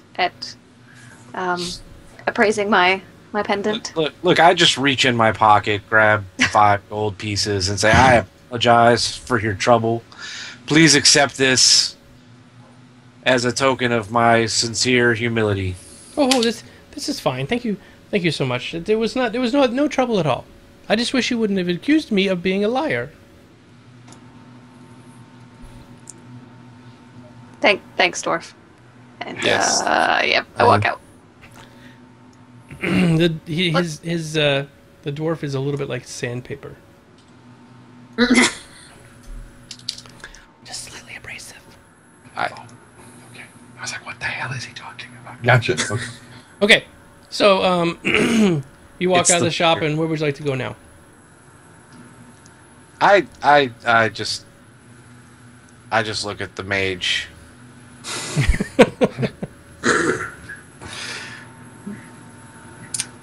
I'll just And I look back at the dwarf and say, "It's been a long day, man." he's old. We gotta give him a pass. Man. Hello. Hey, man, I look think at- you I look guys at- still, man. I look at the mage and say, I know a general store. You won't believe what you'll find in the basement. There is a dress soaked in wine from a lady whose tits were phenomenal. You bring that out and you could drink it. Weird. Just weird. Rather delightful. Yes, let us go to your general store.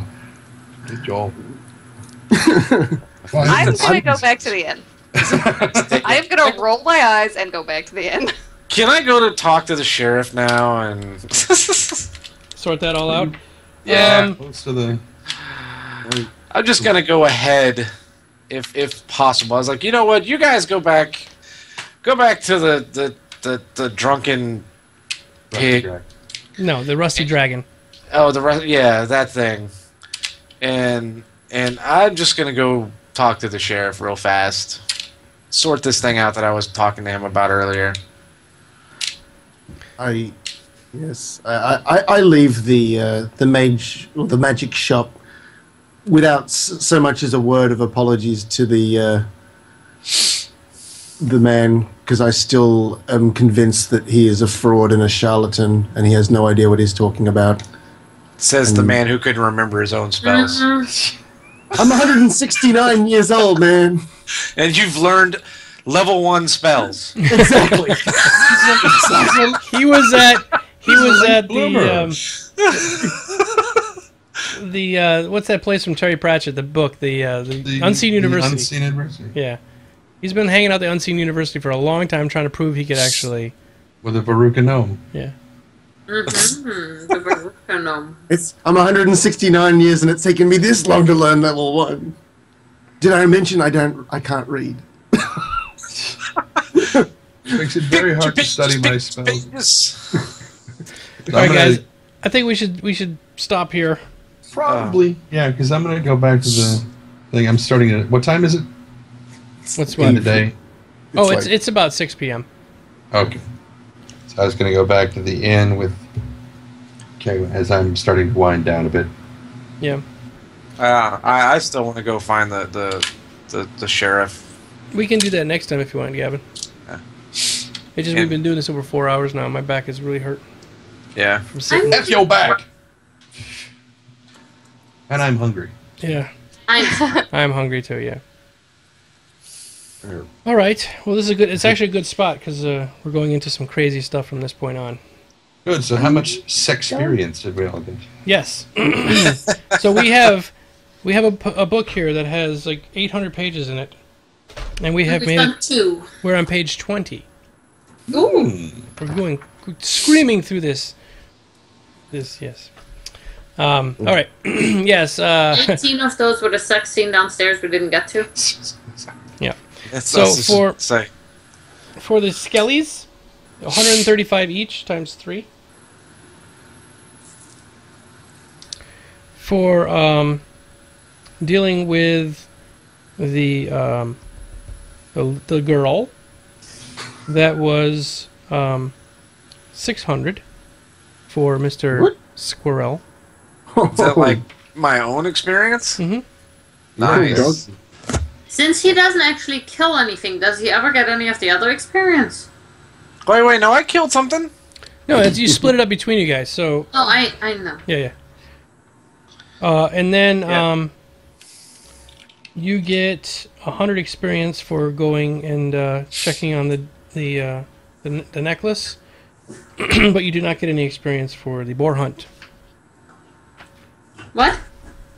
We didn't go on the boar hunt. Why would we get any experience for Right, that? so I said you don't get any experience for the boar hunt. So that was the end of that chapter. What about 101 for all of us. How much, sorry? 101. I thought that... Wait, weren't the skeletons worth more? How much? 135 each times 135 3. each times 3, yep. Yeah, Yeah. that's 405 plus 100 is 505 divided by 5 is 101. Wow. She's a math teacher. Oh, no, So that's cool. 701 what about- experience. What about the sheriff mentioned that we would get paid for clearing out? Oh yeah, that wasn't the tomb. treasure. That was just the experience. Oh, okay, yep, okay. All right. So from the skeletons, you find some stuff that you could pick up and sell. It's kind of junky, worth about 28 gold pieces. From the sheriff, you get another 350 gold pieces to split. How many gold pieces was it on the skeletons? 28 for all of them. And Damn. from the sheriff? 350. And that you can divide amongst yourselves. Is the dwarf taking anything this time, or is he not? Yeah, absolutely. What happened?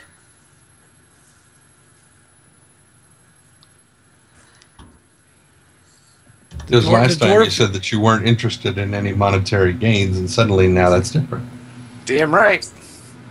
Okay. The dwarf just bought a new computer, and he's been spending Yeah. money out of his ass, and so Yeah. he's tapped out. So he's going to start taking donations. No, Tap of that ass. I'm a little pissed off that I just embarrassed myself to another mage because our own mage didn't know he had a certain spell, Uh-oh. and now I Well, don't trust anybody. So Makes up People for keep you asking finally you to go around and killing kill stuff. something. Yeah. Yeah. So let's make a 70 deal. When I need something killed, I won't ask you, and when you need a spell cast, don't ask me. that's right. We got this. We're tracking. What were you saying? 75 gold and 60 silver. 6 silver, because it's 10 silver, or it's 10 silver per Oh, it's gold. 10? Okay. Yeah. So 6 silver then. Well, it's so it would be, yeah. It's 10 silver per gold. Mm-hmm. So we got I'll let y'all have my silver. 350 gold for doing this? Mm-hmm. Okay. That seems like a lot. But that's fine. That's not each. That's across these guys. No, split no, up. I know. It's 75 each. Yeah. And 6 silver. Well, the church is rolling in gold. Apparently so. That is There's some a stick wicked on the looking end of thing your you got stick. there. Yeah. That looks dangerous. Can be. All right, guys. Well, that's it for tonight. Same time next week. Anything holding us up next week? What's next Bandits. What's that? Bandits will hold us up. week? The 19th. The only thing I have is a Star Citizen meetup, but that's 12 to 3. So no, not unless we start at 4. No, we could Central. start a little earlier if you guys wanted to go a little longer, because we're going to be coming up to a point where we won't be able to play for like 3 or 4 weeks. Figure it out. Okay. We'll figure it out through the week. All right, everybody. Yeah. Thanks for watching. This will be up on YouTube tomorrow, probably. I have to upload. It's long. It's about 4.5 hours long, so 4 hours long. So it'll be a little while to get it up there. But thanks for watching, everybody. Appreciate it. Thanks for coming by, and we will see you all very, very soon. Good night. Sweet dreams and pleasant kisses. Bye-bye. Zenimer, I would have taken that door from the crypt and sold it.